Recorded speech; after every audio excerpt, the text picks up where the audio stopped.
ત્યારે તે કહે છે કે સૂર્ય પશ્ચિમમાં ઉદય થયો છે. નૌકા પર ચઢેલો મનુષ્ય જગતને ચાલતું જુએ છે અને મોહવશ પોતાને અચળ સમજે છે. બાળક ફૂદરડી ફરે છે, ઘર આદિ નથી ફરતા, પણ તે પરસ્પર એકબીજાને ખોટા કહે છે. હે ગરુડજી, શ્રી હરિના વિષયમાં મોહની કલ્પના પણ આવી જ છે. ભગવાનમાં તો સ્વપ્ને અજ્ઞાનનો પ્રસંગ નથી, પરંતુ જે માયાને વશ મંદબુદ્ધિ અને ભાગ્યહીન છે અને જેમના હૃદય પર અનેક પ્રકારના પડદા પડ્યા છે, તે મૂર્ખ હઠને વશ થઈને સંદેહ કરે છે અને પોતાનું અજ્ઞાન શ્રી રામજી પર આરોપિત કરે છે. જે કામ, ક્રોધ, મદ અને લોભમાં રત છે અને જે દુઃખરૂપ ઘરમાં આસક્ત છે, તે શ્રી રઘુનાથજીને કેવી રીતે જાણી શકે છે? તે મૂર્ખ તો અંધકારરૂપ કૂવામાં પડેલો છે. નિર્ગુણ રૂપ અત્યંત સુલભ છે, પરંતુ સગુણ રૂપને કોઈ જાણતું નથી. માટે તે સગુણ ભગવાનના અનેક પ્રકારના સુગમ અને અગમ ચરિત્રોને સાંભળીને મુનિઓના મનને ભ્રમ થઈ જાય છે. હે પક્ષીરાજ ગરુડજી, શ્રી રઘુનાથજીની પ્રભુતા સાંભળો. હું પોતાની બુદ્ધિ અનુસાર તે સોહામણી કથા કહું છું. હે પ્રભો, મને જે રીતે મોહ થયો તે સઘળી કથા હું આપને સંભળાવું છું. હે તાત, આપ શ્રી રામજીના કૃપાપાત્ર છો. શ્રી હરિના ગુણોમાં આપની પ્રીતિ છે, માટે આપ મને સુખ આપનારા છો. એટલે જ હું આપથી કંઈ પણ છુપાવતો નથી અને અત્યંત રહસ્યપૂર્ણ અને મનોહર ચરિત્રો આપને ગાઈને સંભળાવું છું.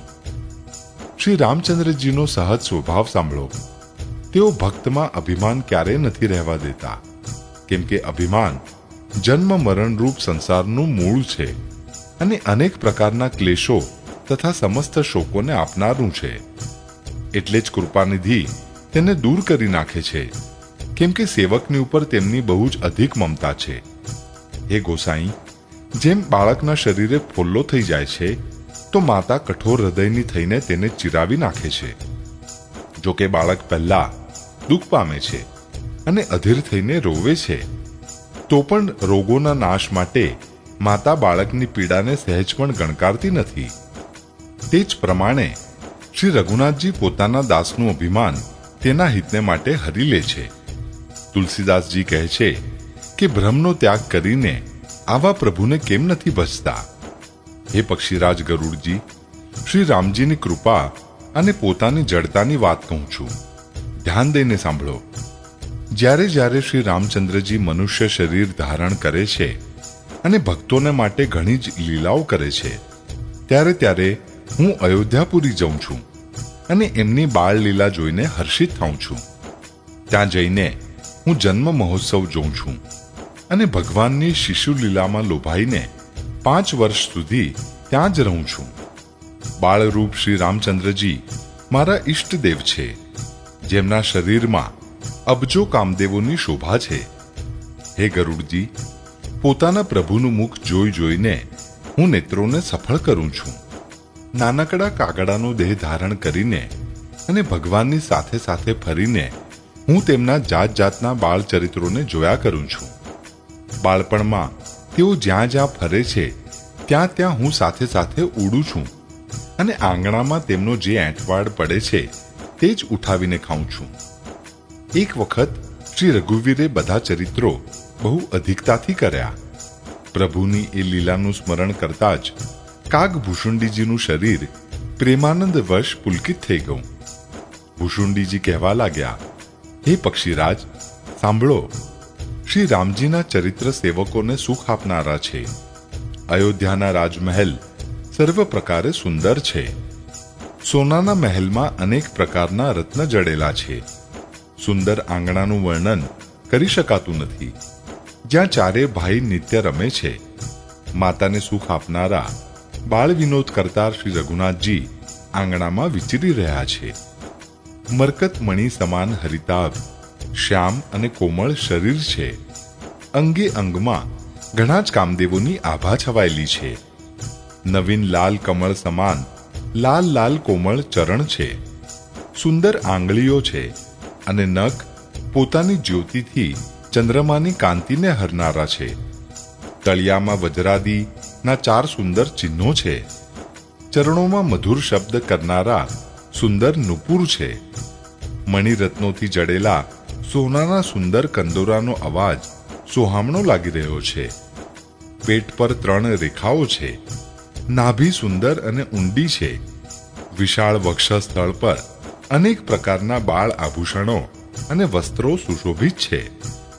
લાલ લાલ હથેળીઓ, નખ અને આંગળીઓ મનને હરનારી છે અને વિશાળ ભુજાઓ પર સુંદર આભૂષણ છે. બાળસિંહના જેવા ખભા અને શંખ સમાન ગળું છે. સુંદર હડપચી છે અને મુખ તો શોભાની સીમા જ છે. કલરવ વચન છે. લાલ લાલ હોઠ છે. ઉજ્જવળ, સુંદર અને નાની નાની બબ્બે દંતુડીઓ છે. સુંદર ગાલ, મનોહર નાસિકા અને સર્વે સુખોને આપનારા સમસ્ત કળાઓથી પૂર્ણ ચંદ્રમાના કિરણો સમાન મધુર મલકાટ છે. નીલકમળની સમાન નેત્રો જન્મ મૃત્યુના બંધનથી છોડાવનારા છે. લલાટ પર ગોરોચનનું તિલક સુશોભિત છે. ભ્રમરો વાંકી છે. કાન સમ અને સુંદર છે. કાળા અને વાંકડિયા વાળની શોભા છવાઈ રહી છે. પીળું અને બારીક જભલું શરીર પર શોભાયમાન છે. તેમનો કિલકિલાટ અને ચિતવન મને ઘણા જ પ્રિય લાગે છે. રાજા દશરથજીના આંગણામાં વિહાર કરનારા રૂપના અંબાર શ્રી રામચંદ્રજી પોતાનો પડછાયો જોઈને નાચે છે અને મારી સાથે ઘણા પ્રકારના ખેલ કરે છે. જે ચરિત્રોનું વર્ણન કરતા મને લજ્જા આવે છે. કિલકિલાટ કરતા તેઓ જ્યારે મને પકડવા દોડતા અને હું નાસી જતો ત્યારે તેઓ મને માલપુઓ દેખાડતા હતા. મારા સમીપ આવવાથી પ્રભુ હસે છે અને નાસી જવાથી રૂએ છે અને જ્યારે હું એમના ચરણ સ્પર્શ કરવા માટે નજીક જાઉં છું ત્યારે તેઓ પાછા વળીને મારી સામે જોતા જોતા નાસી જાય છે. સાધારણ બાળકો જેવી લીલા જોઈને મને મોહ થયો કે સચ્ચિદાનંદ ઘન પ્રભુ આ કયા મહત્વના ચરિત્ર કરી રહ્યા છે. હે પક્ષીરાજ, મનમાં આટલો સંશય લાવતા જ શ્રી રઘુનાથજી દ્વારા પ્રેરિત માયા મારા પર છવાઈ ગઈ. પરંતુ તે માયા ન તો મને દુઃખ આપનારી થઈ અને ન બીજા જીવોની માફક સંસારમાં નાખનાર થઈ. હે નાથ, અહીં કંઈ બીજું જ કારણ છે. હે ભગવાનના વાહન ગરુડજી, તેને સાવધાન થઈને સાંભળો. એક સીતાપતિ શ્રી રામજી જ અખંડ જ્ઞાન સ્વરૂપ છે અને જડ ચેતન સર્વે જીવ માયાને વશ છે. જો સર્વે જીવોને એકરસ જ્ઞાન રહે તો કહો પછી ઈશ્વર અને જીવમાં ભેદ જ કેવો? અભિમાની જીવ માયાને વશ છે અને તે 3 ગુણોની ખાણ માયા ઈશ્વરના વશમાં છે. જીવ પરતંત્ર છે, ભગવાન સ્વતંત્ર છે. જીવ અનેક છે, શ્રીપતિ ભગવાન એક છે. જો કે માયાએ કરેલો આ ભેદ અસત છે તો પણ તે ભગવાનના ભજન વિના કરોડો ઉપાય કરવા છતાંય નથી ટળી શકતો. શ્રી રામચંદ્રજીના ભજન વિના જે મોક્ષપદ ઈચ્છે છે તે મનુષ્ય જ્ઞાનવાન હોવા છતાંય પૂંછ અને શિંગડા વગરનો પશુ છે. સર્વે તારા સમૂહોની સાથે 16 કળાઓથી પૂર્ણ ચંદ્રમાં ઉદય થાય અને જેટલા પર્વત છે તે સર્વેમાં દાવાગ્નિ લગાડવામાં આવે તો પણ સૂર્યના ઉદય વિના રાત્રિ ટળી શકતી નથી. હે પક્ષીરાજ, આ જ પ્રમાણે શ્રી હરિના ભજન વિના જીવોનો ક્લેશ મટતો નથી. શ્રી હરિના સેવકને અવિદ્યા માયા વ્યાપતી નથી. પ્રભુની પ્રેરણાથી તેને વિદ્યા માયા જ વ્યાપે છે. હે પક્ષી શ્રેષ્ઠ, એનાથી જ દાસનો નાશ થતો નથી અને ભેદ ભક્તિ વધે છે.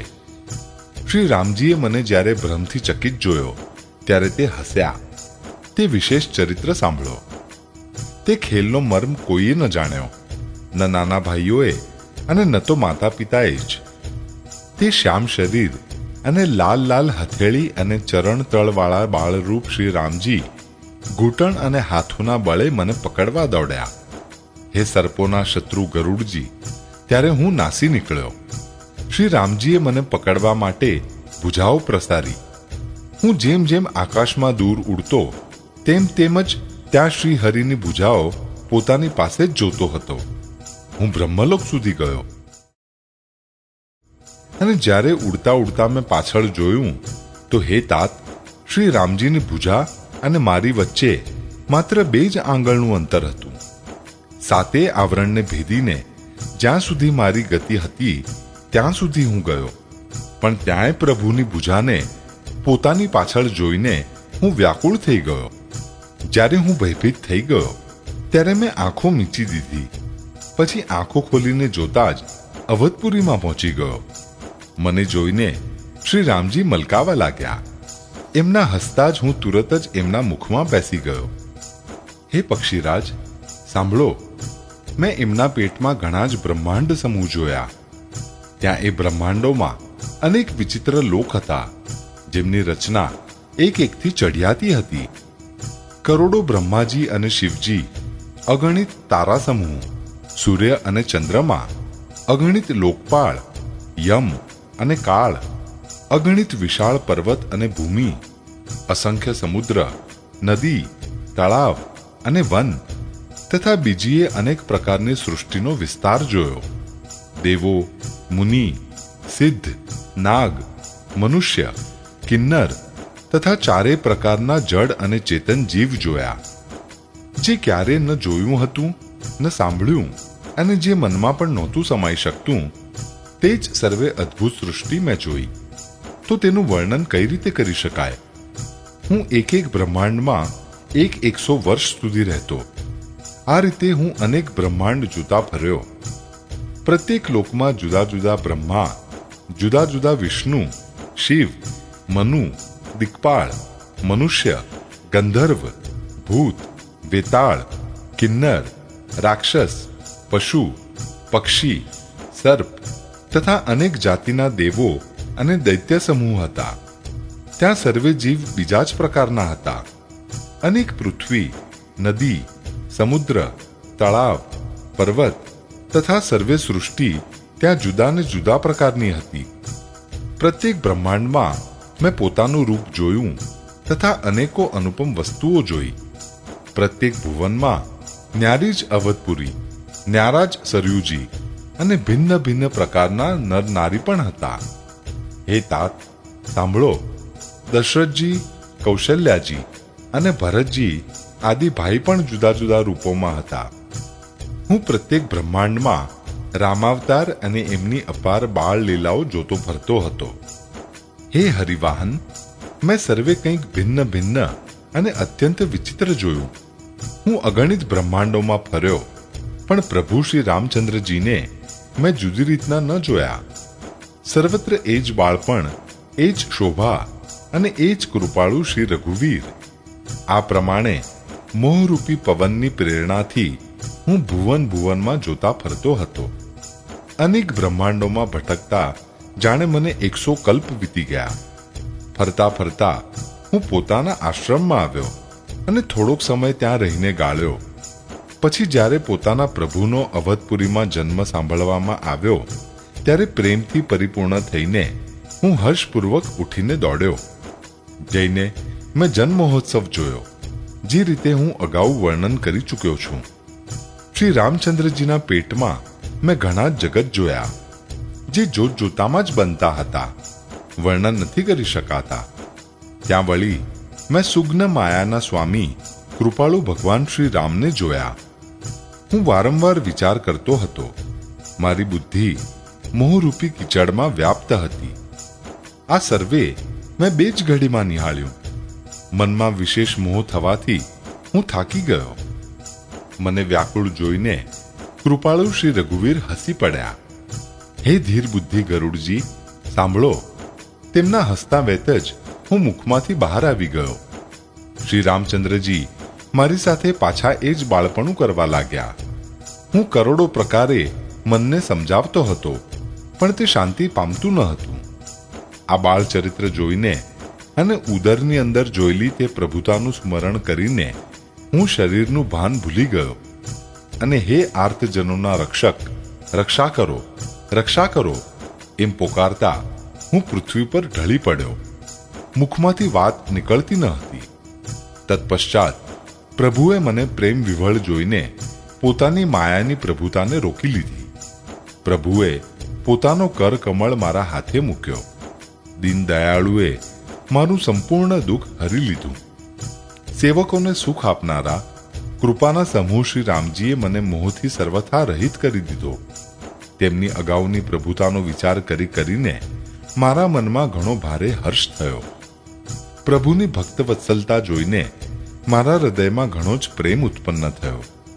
પછી મેં આનંદથી નેત્રોમાં જળ ભરીને પુલકિત થઈ અને હાથ જોડીને અનેક પ્રકારે વિનંતી કરી. મારી પ્રેમયુક્ત વાણી સાંભળીને અને પોતાના દાસને દીન જાણીને રમાનિવાસ શ્રી રામજી સુખદાયક, ગંભીર અને કોમળ વચન બોલ્યા. હે કાગભૂષુંડી, તું મને અત્યંત પ્રસન્ન જાણીને વર માગ. અણિમા આદિ અષ્ટસિદ્ધિઓ, અન્ય રિદ્ધિઓ તથા સંપૂર્ણ સુખોની ખાણ મોક્ષ, જ્ઞાન, વિવેક, વૈરાગ્ય, વિજ્ઞાન, તત્વજ્ઞાન અને તે અનેક ગુણ જે જગતમાં મુનિઓને માટે પણ દુર્લભ છે, તે સર્વે હું આજે તને આપીશ. એમાં સંશય નથી. જે તારા મનને ગમે તે માગી લે. પ્રભુના વચન સાંભળીને હું ઘણા જ પ્રેમથી પરિપૂર્ણ થઈ ગયો. ત્યારે મનમાં અનુમાન કરવા લાગ્યો કે પ્રભુએ સર્વે સુખોને આપવાની વાત કહી એ તો સાચી છે, પણ પોતાની ભક્તિ આપવાની વાત કરી જ નથી. ભક્તિથી રહિત સર્વે ગુણ અને સર્વે સુખ એવા જ છે જે મીઠા વિના અનેક પ્રકારના ભોજનના પદાર્થ. ભજનથી રહિત સુખ શું કામનું? હે પક્ષીરાજ, આવું વિચારીને હું બોલ્યો, હે પ્રભુ, જો આપ પ્રસન્ન થઈને મને વર આપો છો અને મારા પર કૃપા અને સ્નેહ રાખો છો, તો હે સ્વામી, હું મારો મનગમતો વર માંગુ છું. આપ ઉદાર છો અને હૃદયના ભીતરનું જાણનારા છો. આપની જે અવિરલ અને વિશુદ્ધ ભક્તિને શ્રુતિ અને પુરાણ ગાય છે, જેને યોગેશ્વર મુનિઓ શોધે છે અને પ્રભુની કૃપાથી કોઈક વિરલા જેને પામે છે. હે ભક્તોના મનવાંછિત ફળ આપનાર કલ્પવૃક્ષ, હે શરણાગતના હિતકારી, હે કૃપાસાગર, હે સુખધામ શ્રી રામજી, દયા કરીને મને આપની એ જ ભક્તિ આપો. એવમસ્તુ કહીને રઘુવંશના સ્વામી પરમ સુખ આપનારા વચન બોલ્યા. હે કાક, સાંભળ, તું સ્વભાવથી જ બુદ્ધિમાન છે. આવું વરદાન કેમ ન માગત? તે સર્વ સુખોની ખાણ ભક્તિને માગી લીધી. જગતમાં તારા જેવું મહાભાગ્યશાળી કોઈ નથી. મુનિઓ જે જપ અને યોગાગ્નિથી શરીર બાળતા રહે છે, કરોડો યત્ન કરીને પણ જેને પામતા નથી, એ જ ભક્તિ ત્યાં માગી. તારું કૌશલ્ય જોઈને હું પ્રસન્ન થઈ ગયો. આ માગણી મને ઘણી જ ગમી. હે પક્ષી, સાંભળ, મારી કૃપાથી હવે સમસ્ત શુભ ગુણ તારા હૃદયમાં વસશે. ભક્તિ, જ્ઞાન, વિજ્ઞાન, વૈરાગ્ય, યોગ, મારી લીલાઓ અને એમના રહસ્ય તથા વિભાગ, આ સર્વેના ભેદ તું મારી કૃપાથી જ જાણી જશે. તને સાધનોનું કષ્ટ નહીં પડે. માયાથી ઉત્પન્ન સર્વે ભ્રમ હવે તને નહીં વ્યાપે. મને અનાદિ, અજન્મા, અગુણ અને ગુણોની ખાણ બ્રહ્મ સમજજે. હે કાક, સાંભળ, મને ભક્ત નિરંતર પ્રિય છે. આવો વિચાર કરીને શરીર, વચન અને મનથી મારા ચરણોમાં અચળ પ્રેમ રાખજે. હવે મારી સત્ય, સુગમ, વેદાદિ દ્વારા વર્ણિત પરમ નિર્મળ વાણી સાંભળ. હું તને આ નિજ સિદ્ધાંત સંભળાવું છું. સાંભળીને મનમાં ધારણ કર અને સર્વે તજીને મારું ભજન કર. આ સમસ્ત સંસાર મારી માયાથી ઉત્પન્ન છે. એમાં અનેકો પ્રકારના ચરાચર જીવો છે. તે સર્વે મને પ્રિય છે, કારણ કે સર્વે મારા ઉત્પન્ન કરેલા છે. પરંતુ મનુષ્ય મને સર્વેથી અધિક સારા લાગે છે. તે મનુષ્યોમાંય દ્વિજ, દ્વિજોમાંય વેદોને કંઠમાં ધારણ કરનારા, તેમાંય વેદોક્ત ધર્માનુસાર ચાલનારા, તેમાંય વિરક્ત મને પ્રિય છે. વૈરાગ્યવાનોમાં વળી જ્ઞાની અને જ્ઞાનીઓ કરતાંય અત્યંત પ્રિય વિજ્ઞાની છે. વિજ્ઞાનોથી એ પ્રિય મને પોતાના દાસ છે, જેને મારી જ ગતિ છે, કોઈ બીજી આશા નથી. હું તને વારંવાર સત્ય કહું છું. કે મને પોતાના સેવક સમાન પ્રિય કોઈ પણ નથી. ભક્તિહીન બ્રહ્મા જ કેમ ન હોય? તે મને સર્વ જીવો સમાન જ પ્રિય છે, પરંતુ ભક્તિમાન અત્યંત નીચ પ્રાણી પણ મને પ્રાણો સમાન પ્રિય છે. આ મારી ટેવ છે. પવિત્ર, સુશીલ અને સુંદર બુદ્ધિવાળા સેવક બતાવ કોને પ્રિય લાગતા નથી? વેદ અને પુરાણ આવી જ નીતિ કહે છે. હે કાગ, સાવધાન થઈને સાંભળ. એક પિતાના ઘણા જ પુત્ર પૃથક પૃથક ગુણ, સ્વભાવ અને આચરણવાળા હોય છે. કોઈ પંડિત હોય છે, કોઈ તપસ્વી, કોઈ જ્ઞાની, કોઈ ધની, કોઈ શૂરવીર, કોઈ દાની, કોઈ સર્વજ્ઞ અને કોઈ ધર્મપરાયણ હોય છે. પિતાનો પ્રેમ આ બધા પર સમાન હોય છે, પરંતુ એમનામાંથી જો કોઈ મન, વચન અને કર્મથી પિતાનો જ ભક્ત હોય છે, સ્વપ્નમાં બીજો ધર્મ નથી જાણતો, તો એ પુત્ર પિતાને પ્રાણ સમાન પ્રિય હોય છે, જો કે ભલે તે સર્વ પ્રકારે અજ્ઞાની જ હોય. આ પ્રમાણે ત્રિયંચ, દેવ, મનુષ્ય અને અસુરો સહિત જેટલા પણ ચેતન અને જડ જીવો છે, તેમનાથી ભરાયેલું આ સંપૂર્ણ વિશ્વ મારું જ ઉત્પન્ન કરેલું છે. માટે સર્વે પર મારી સમાન દયા છે. પરંતુ એમનામાંથી જે મદ અને માયાને ત્યજીને મન, વચન અને શરીરથી મને જ ભજે છે, તે પુરુષ હોય, નપુંસક હોય, સ્ત્રી હોય અથવા ચર અચર કોઈ પણ જીવ હોય, કપટ ત્યજીને જે કોઈ પણ સર્વભાવે મને ભજે છે, તે જ મને પરમ પ્રિય છે. હે પક્ષી, હું તને સત્ય કહું છું. પવિત્ર, અનન્ય અને નિષ્કામ સેવક મને પ્રાણોનું જેમ પ્રિય છે. આવો વિચાર કરીને સર્વે આશા ભરોસા છોડીને મને જ ભજ. તને કાળ ક્યારેય નહીં વ્યાપે. નિરંતર મારું સ્મરણ અને ભજન કરતો રહેજે. પ્રભુના વચનામૃત સાંભળીને હું ધરાતો ન હતો. મારું શરીર પુલકિત હતું અને મનમાં હું અત્યંત હરખાઈ રહ્યો હતો. તે સુખ મન અને કાન જ જાણે છે. જીભથી તેના વખાણ કરી શકાતા નથી. પ્રભુની શોભાનું તે સુખ નેત્રો જ જાણે છે, પણ તે કહી કેવી રીતે શકે? તેમને વાણી તો છે જ નહીં.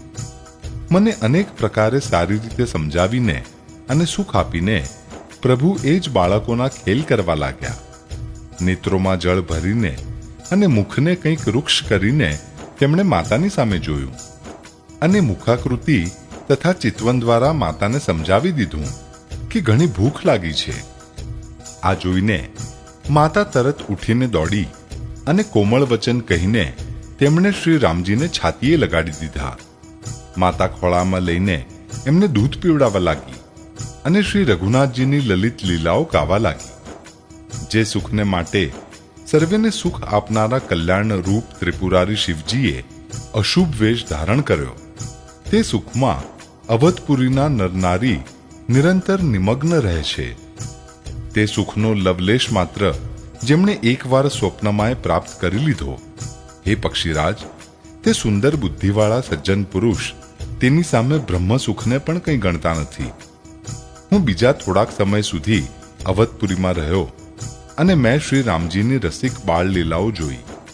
શ્રી રામજીની કૃપાથી હું ભક્તિનું વરદાન પામ્યો. તત્પશ્ચાત પ્રભુના ચરણોની વંદના કરીને હું પોતાના આશ્રમે પાછો ફર્યો. આ પ્રમાણે જ્યારે શ્રી રઘુનાથજીએ મને અપનાવ્યો ત્યારથી માયા મને ક્યારેય નથી વ્યાપી.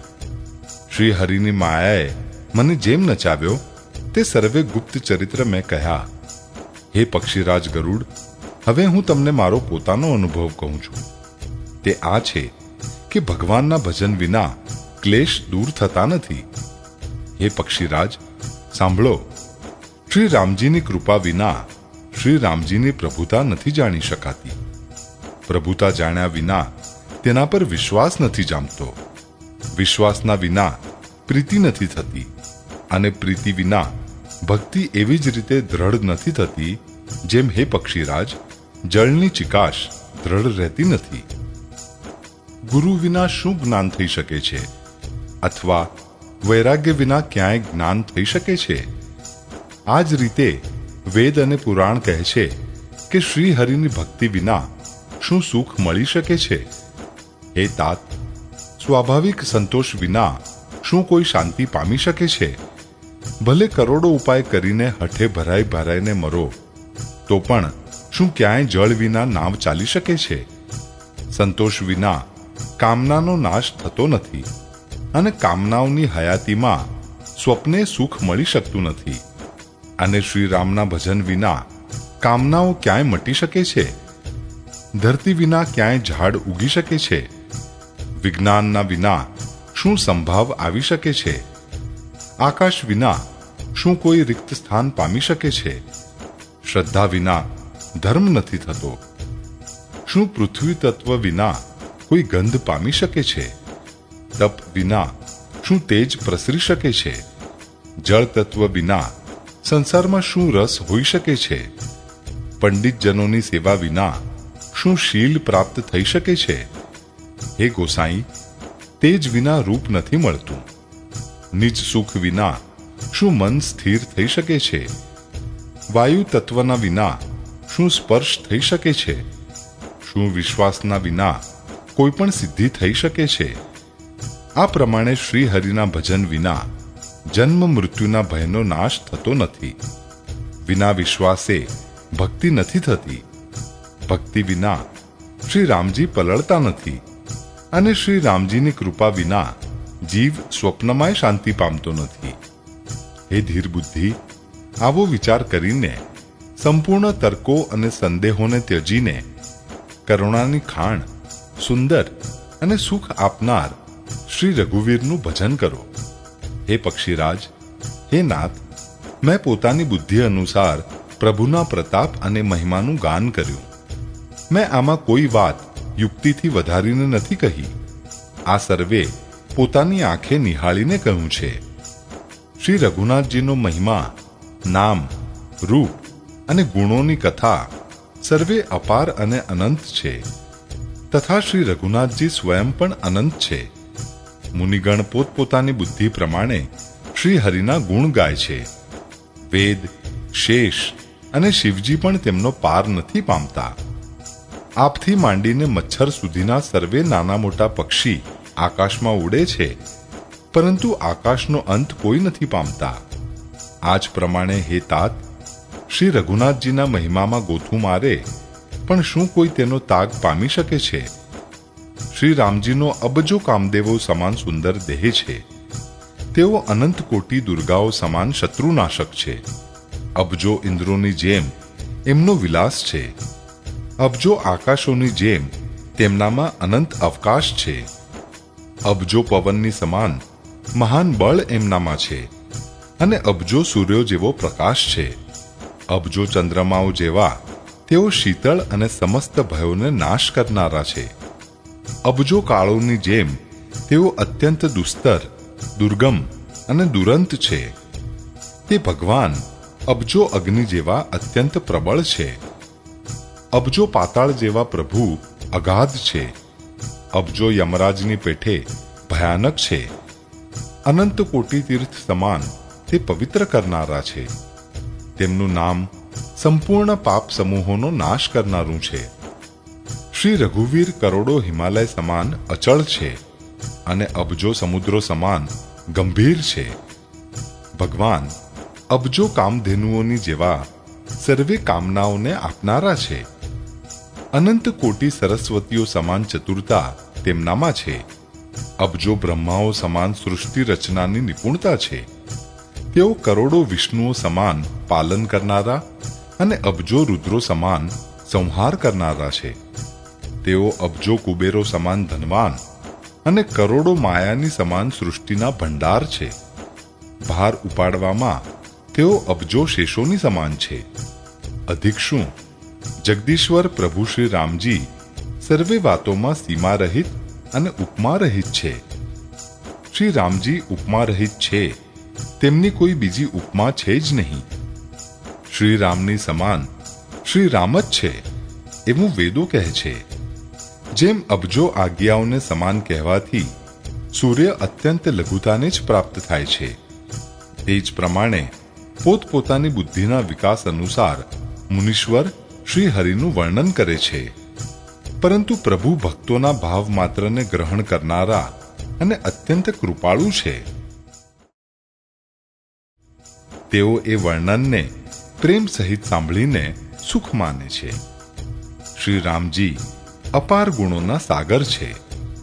શું કોઈ એમનો તાગ પામી શકે છે? સંતો દ્વારા મેં જે કંઈ સાંભળ્યું હતું તે આપને સંભળાવ્યું. સુખના ભંડાર કરુણાધામ ભગવાન ભાવને વશ છે, માટે મમતા, મદ અને માનને ત્યજીને સદા શ્રી જાનકીનાથનું જ ભજન કરવું જોઈએ. ભુષુંડીજીના સુંદર વચન સાંભળીને પક્ષીરાજે હર્ષિત થઈને પોતાના પંખ ફૂલાવી દીધા. તેમના નેત્રોમાં જળ ભરાઈ આવ્યું અને મન અત્યંત હરખાઈ ગયું. તેમણે શ્રી રઘુનાથજીનો પ્રતાપ હૃદયમાં ધારણ કર્યો. તેઓ પોતાના પાછલા મોહને સમજીને પસ્તાવા લાગ્યા કે મેં અનાદિ બ્રહ્મને મનુષ્ય કરીને જાણ્યા. ગરુડજીએ વારંવાર કાગભૂષુંડીજીના ચરણોમાં શીશ નમાવ્યું અને તેમણે શ્રી રામજીના સમાન જાણીને પ્રેમ વધાર્યો. ગુરુના વિના કોઈ ભવસાગર તરી નથી શકતો, ભલે તે બ્રહ્માજી અને શંકરજીની સમાન જ કેમ ન હોય. ગરુડજીએ કહ્યું, હે તાત, મને સંશયરૂપી સર્પે ડસી લીધો હતો અને સર્પના કરડવાથી જેમ વિષ ચઢે તરંગો આવે છે, તેવી જ રીતે ઘણી જ કુતર્કરૂપી દુઃખ આપનાર તરંગો આવી રહી હતી. હે ભુષુંડીજી, આપના સ્વરૂપરૂપી ગારુડી દ્વારા ભક્તોને સુખ આપનારા શ્રી રઘુનાથજીએ મને જીવાડી દીધો. આપની કૃપાથી મારો મોહ નાશ પામી ગયો અને મેં શ્રી રામજીના અનુપમ રહસ્યને જાણ્યું. ભુષુંડીજીની અનેક પ્રકારે પ્રશંસા કરીને, માથું નમાવીને અને હાથ જોડીને પછી ગરુડજી પ્રેમપૂર્વક વિનમ્ર અને કોમળ વચન બોલ્યા. હે પ્રભો, હે સ્વામી, હું પોતાના અવિવેકને કારણે આપને પૂછું છું. હે કૃપાના સાગર, મને આપનો નિજ દાસ જાણીને આદરપૂર્વક મારા પ્રશ્નનો ઉત્તર કહો. આપ સર્વે કંઈ જાણનારા છો, તત્વના જ્ઞાતા છો, અંધકારથી પર, ઉત્તમ બુદ્ધિથી યુક્ત, સુશીલ, સરળ આચરણવાળા, જ્ઞાન, વૈરાગ્ય અને વિજ્ઞાનના ધામ અને શ્રી રઘુનાથજીના પ્રિય દાસ છો. આપ આ કાક શરીર કયા કારણે પામ્યા? હે તાત, સર્વે સમજાવીને મને કહો. હે સ્વામી, હે આકાશગામી, આ સુંદર રામચરિત્ર રૂપી સરોવર આપ ક્યાં પામ્યા તે કહો. હે નાથ, મેં શિવજી દ્વારા એવું સાંભળ્યું છે કે મહાપ્રલયમાં પણ આપનો નાશ નથી થતો અને ઈશ્વર ક્યારેય મિથ્યા વચન કહેતા નથી. તે પણ મારા મનમાં સંદેહ છે, કેમ કે હે નાથ, નાગ, મનુષ્ય, દેવો આદિ ચર અચર જીવ તથા આ આખું જગત કાળનો કોળિયો છે. અસંખ્ય બ્રહ્માંડોનો નાશ કરનાર કાળ સદાય ઘણો જ અનિવાર્ય છે. આવો તે અત્યંત ભયંકર કાળ આપને નથી વ્યાપતો, એનું શું કારણ છે? હે કૃપાળુ, મને કહો, આ જ્ઞાનનો પ્રભાવ છે કે યોગનું બળ છે? હે પ્રભો, આપના આશ્રમમાં આવતા જ મારો મોહ અને ભ્રમ નાસી ગયો. આનું શું કારણ છે? હે નાથ, આ સર્વે પ્રેમ સહિત કહો. હે ઉમા, ગરુડજીની વાણી સાંભળીને કાગભૂષુંડીજી હરખાયા અને પરમ પ્રેમથી બોલ્યા. હે સર્પોના શત્રુ, આપની બુદ્ધિ ધન્ય છે, ધન્ય છે. આપના પ્રશ્ન મને બહુ જ પ્રિય લાગ્યા. આપના પ્રેમયુક્ત સુંદર પ્રશ્ન સાંભળીને મને પોતાના અનેક જન્મોનું સ્મરણ થઈ ગયું. હું મારી સર્વે કથા વિસ્તારથી કહું છું. હે તાત, આદર સહિત મન દઈને સાંભળો. અનેક જપ, તપ, યજ્ઞ, શમ, દમ, વ્રત, દાન, વૈરાગ્ય, વિવેક, યોગ, વિજ્ઞાન આદિ સર્વેનું ફળ શ્રી રઘુનાથજીના ચરણોમાં પ્રેમ થવો છે. એના વિના કોઈ કલ્યાણ નથી પામી શકતા. મેં આ શરીરથી શ્રી રામજીની ભક્તિ પ્રાપ્ત કરી છે. એથી જ એની પર મારી મમતા અધિક છે. જેમાં પોતાનો કંઈક સ્વાર્થ હોય છે તેના પર સર્વે કોઈ પ્રેમ કરે છે. હે ગરુડજી, વેદોમાં માનેલી આવી નીતિ છે અને સજ્જન પણ કહે છે કે પોતાનું પરમ હિત જાણીને અત્યંત નીચથી પ્રેમ કરવો જોઈએ. રેશમ કીડાથી થાય છે, તેનાથી સુંદર રેશમી વસ્ત્ર બને છે. એથી જ તે પરમ અપવિત્ર કીડાને પણ સર્વે કોઈ પ્રાણો સમાન પાળે છે. જીવના માટે સાચો સ્વાર્થ એ જ છે કે મન, વચન અને કર્મથી શ્રી રામજીના ચરણોમાં પ્રેમ હોય. તે જ શરીર પવિત્ર અને સુંદર છે કે જે શરીરને પામીને શ્રી રઘુવીરનું ભજન કરવામાં આવે. જે શ્રી રામજીથી વિમુખ છે તે જો બ્રહ્માજી સમાન શરીર પામી જાય તો પણ કવિ અને પંડિત તેની પ્રશંસા નથી કરતા. આ જ શરીરથી મારા હૃદયમાં રામ ભક્તિ ઉત્પન્ન થઈ, એટલે જ હે સ્વામી, એ મને પરમ પ્રિય છે. મારું મરણ પોતાની ઈચ્છાએથી છે, પરંતુ તેમ છતાંય હું આ શરીર નથી છોડતો, કેમ કે વેદોએ વર્ણન કર્યું છે કે શરીર વિના ભજન નથી થતું. પહેલા તો મોહે મારી ઘણી દુર્દશા કરી. શ્રી રામજીથી વિમુખ થઈને હું કદીએ સુખથી ઊંઘી શક્યો નથી. અનેક જન્મોમાં મેં અનેક પ્રકારના યોગ, જપ, તપ, યજ્ઞ અને દાન આદિ કર્મ કર્યા. હે ગરુડજી, જગતમાં એવી કઈ યોની છે જેમાં મેં વારંવાર ભમી ભટકીને જન્મ ન લીધો હોય. હે ગોસાઈ, મેં સર્વે કર્મ કરીને જોઈ લીધા, પણ અત્યારની આ જન્મની જેમ હું કદીએ સુખી ન થયો. હે નાથ, મને અનેક જન્મોનું સ્મરણ છે, કેમ કે શ્રી શિવજીની કૃપાથી મારી બુદ્ધિને મોહે નથી ઘેરી. હે પક્ષીરાજ, સાંભળો, હવે હું મારા પ્રથમ જન્મના ચરિત્રને કહું છું, જેને સાંભળીને પ્રભુના ચરણોમાં પ્રીતિ ઉત્પન્ન થાય છે, જેનાથી સર્વે ક્લેશ મટી જાય છે. હે પ્રભો, પૂર્વના એક કલ્પમાં પાપોનો મૂળ યુગ કળિયુગ હતો, જેમાં પુરુષ અને સ્ત્રી સર્વે અધર્મપરાયણ અને વેદના વિરોધી હતા. તે કળિયુગમાં હું અયોધ્યાપુરીમાં જઈને શૂદ્રનું શરીર પામી જન્મ્યો. હું મન, વચન અને કર્મથી શિવજીનો સેવક અને અન્ય દેવોની નિંદા કરનારો અભિમાની હતો. હું ધનના મદે મદોન્મત, ઘણો જ બકબકીયો અને ઉગ્ર બુદ્ધિવાળો હતો. મારા હૃદયમાં મોટો ભારે દંભ હતો. જો કે હું શ્રી રઘુનાથજીની રાજધાનીમાં રહેતો હતો, તો પણ મેં તે સમયે એનો મહિમા કંઈ પણ ન જાણ્યો. હવે મેં અવધનો પ્રભાવ જાણ્યો છે. વેદ, શાસ્ત્ર અને પુરાણોએ એવું ગાયું છે કે કોઈ પણ જન્મમાં જે કોઈ પણ અયોધ્યામાં વસી જાય છે તે અવશ્ય જ શ્રી રામજી પરાયણ થઈ જશે. અવધનો પ્રભાવ જીવ ત્યારે જ જાણે છે જ્યારે હાથમાં ધનુષ ધારણ કરનારા શ્રી રામજી એના હૃદયમાં નિવાસ કરે છે. હે ગરુડજી, તે કલિકાળ ઘણો કઠિન હતો. તેમાં સર્વે નર નારી પાપ પરાયણ હતા. કળિયુગના પાપોએ સર્વે ધર્મોને ગ્રસી લીધા. સદગ્રંથ લુપ્ત થઈ ગયા. દંભીઓએ પોતાની બુદ્ધિથી કલ્પના કરીને ઘણા જ પંથ પ્રગટ કરી દીધા. સર્વે લોક મોહને વશ થઈ ગયા. શુભ કર્મોએ લોભને હજમ કરી લીધો. હે જ્ઞાનના ભંડાર, હે શ્રી હરિના વાહન, સાંભળો, હવે હું કળીના કેટલાક લક્ષણ કહું છું. કળિયુગમાં ન વર્ણ ધર્મ રહે છે, ન ચારે આશ્રમ રહે છે. સર્વે પુરુષ સ્ત્રી વેદના વિરોધમાં લાગ્યા રહે છે. બ્રાહ્મણ વેદોને વેચનારા અને રાજા પ્રજાને ખાઈ જનાર થાય છે. વેદની આજ્ઞા કોઈ માનતું નથી.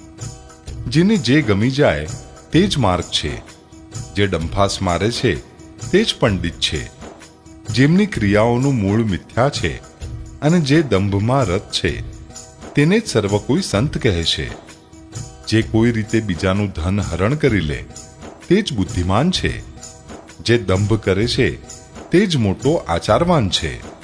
જે જુઠ્ઠું બોલે છે અને તેને ઠઠ્ઠા મશ્કરી જાણે છે, કળિયુગમાં તે જ ગુણવાન કહેવાય છે. જે આચારહીન છે અને વેદ માર્ગને જેણે ત્યજી દીધો છે, કળિયુગમાં એ જ જ્ઞાની અને એ જ વૈરાગ્યવાન છે. જેના મોટા મોટા નખ અને લાંબી લાંબી જટાઓ છે તે જ કળિયુગમાં પ્રસિદ્ધ તપસ્વી છે. જે અમંગળ વેશ અને અમંગળ ભૂષણ ધારણ કરે છે અને ભક્ષ્ય અભક્ષ્ય સર્વે કંઈ ખાઈ લે છે, તે જ યોગી છે, તે જ સિદ્ધ છે અને તે જ મનુષ્ય કળિયુગમાં પૂજ્ય છે.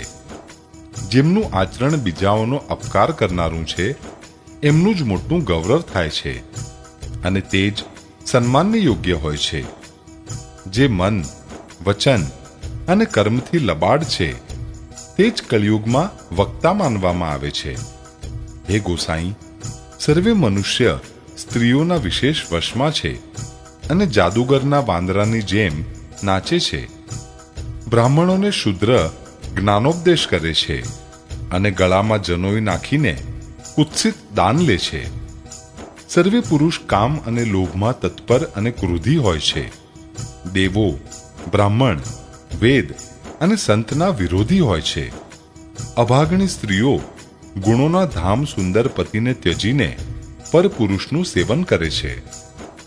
સૌભાગ્યવતી સ્ત્રીઓ તો આભૂષણ રહિત હોય છે, પણ વિધવાઓના નિત્ય નવા શણગાર હોય છે.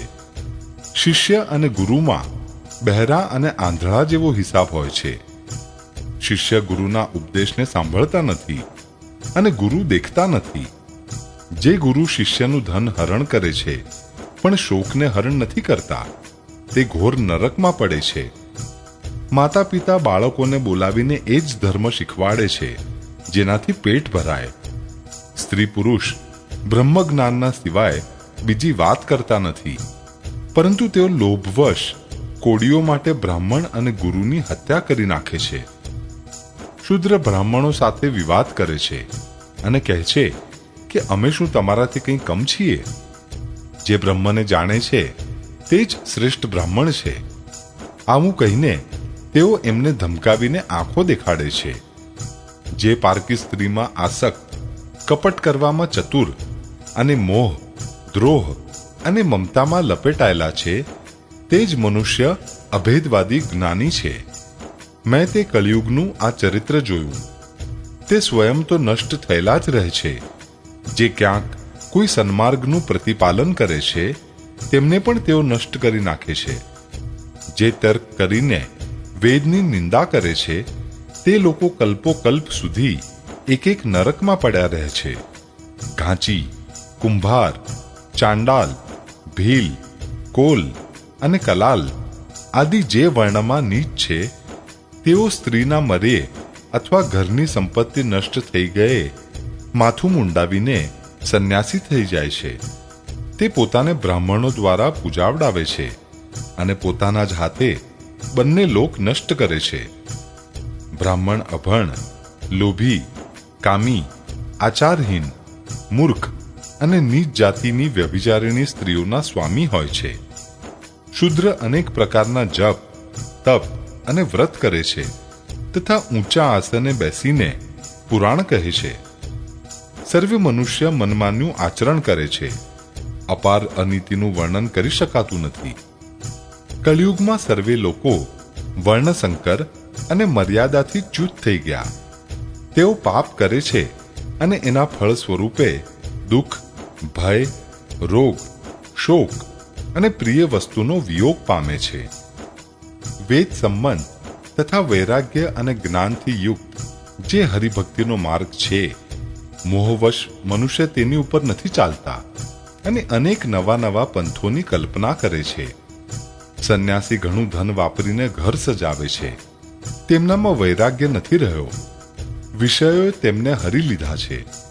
તપસ્વી ધનવાન થઈ ગયા અને ગૃહસ્થ દરિદ્ર. હે તાત, કળિયુગની લીલા કંઈ કહી શકાતી નથી.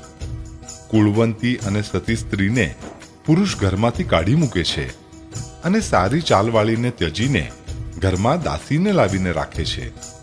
પુત્ર પોતાના માતા પિતાનું ત્યાં સુધી જ માને છે કે જ્યાં સુધી સ્ત્રીનું મુખ નથી દેખાઈ જતું. જ્યારથી સાસરું પ્રિય લાગવા માંડ્યું ત્યારથી કુટુંબી શત્રુરૂપ થઈ ગયા. રાજા લોકો પાપપરાયણ થઈ ગયા. તેમનામાં ધર્મ ન રહ્યો. તે પ્રજાને નિત્ય જ વિના અપરાધે દંડ આપીને તેમની વિડંબના કર્યા કરે છે. ધની લોકો મલિન હોવા છતાંય કુલીન માનવામાં આવે છે.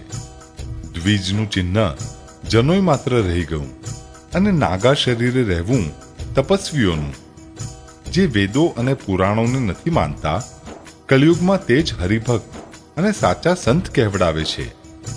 કવિઓના તો ટોળા થઈ ગયા, પણ દુનિયામાં ઉદાર સંભળાઈ નથી પડતા. ગુણમાં દોષ લગાડનારા બહુ છે, પણ ગુણી કોઈ પણ નથી.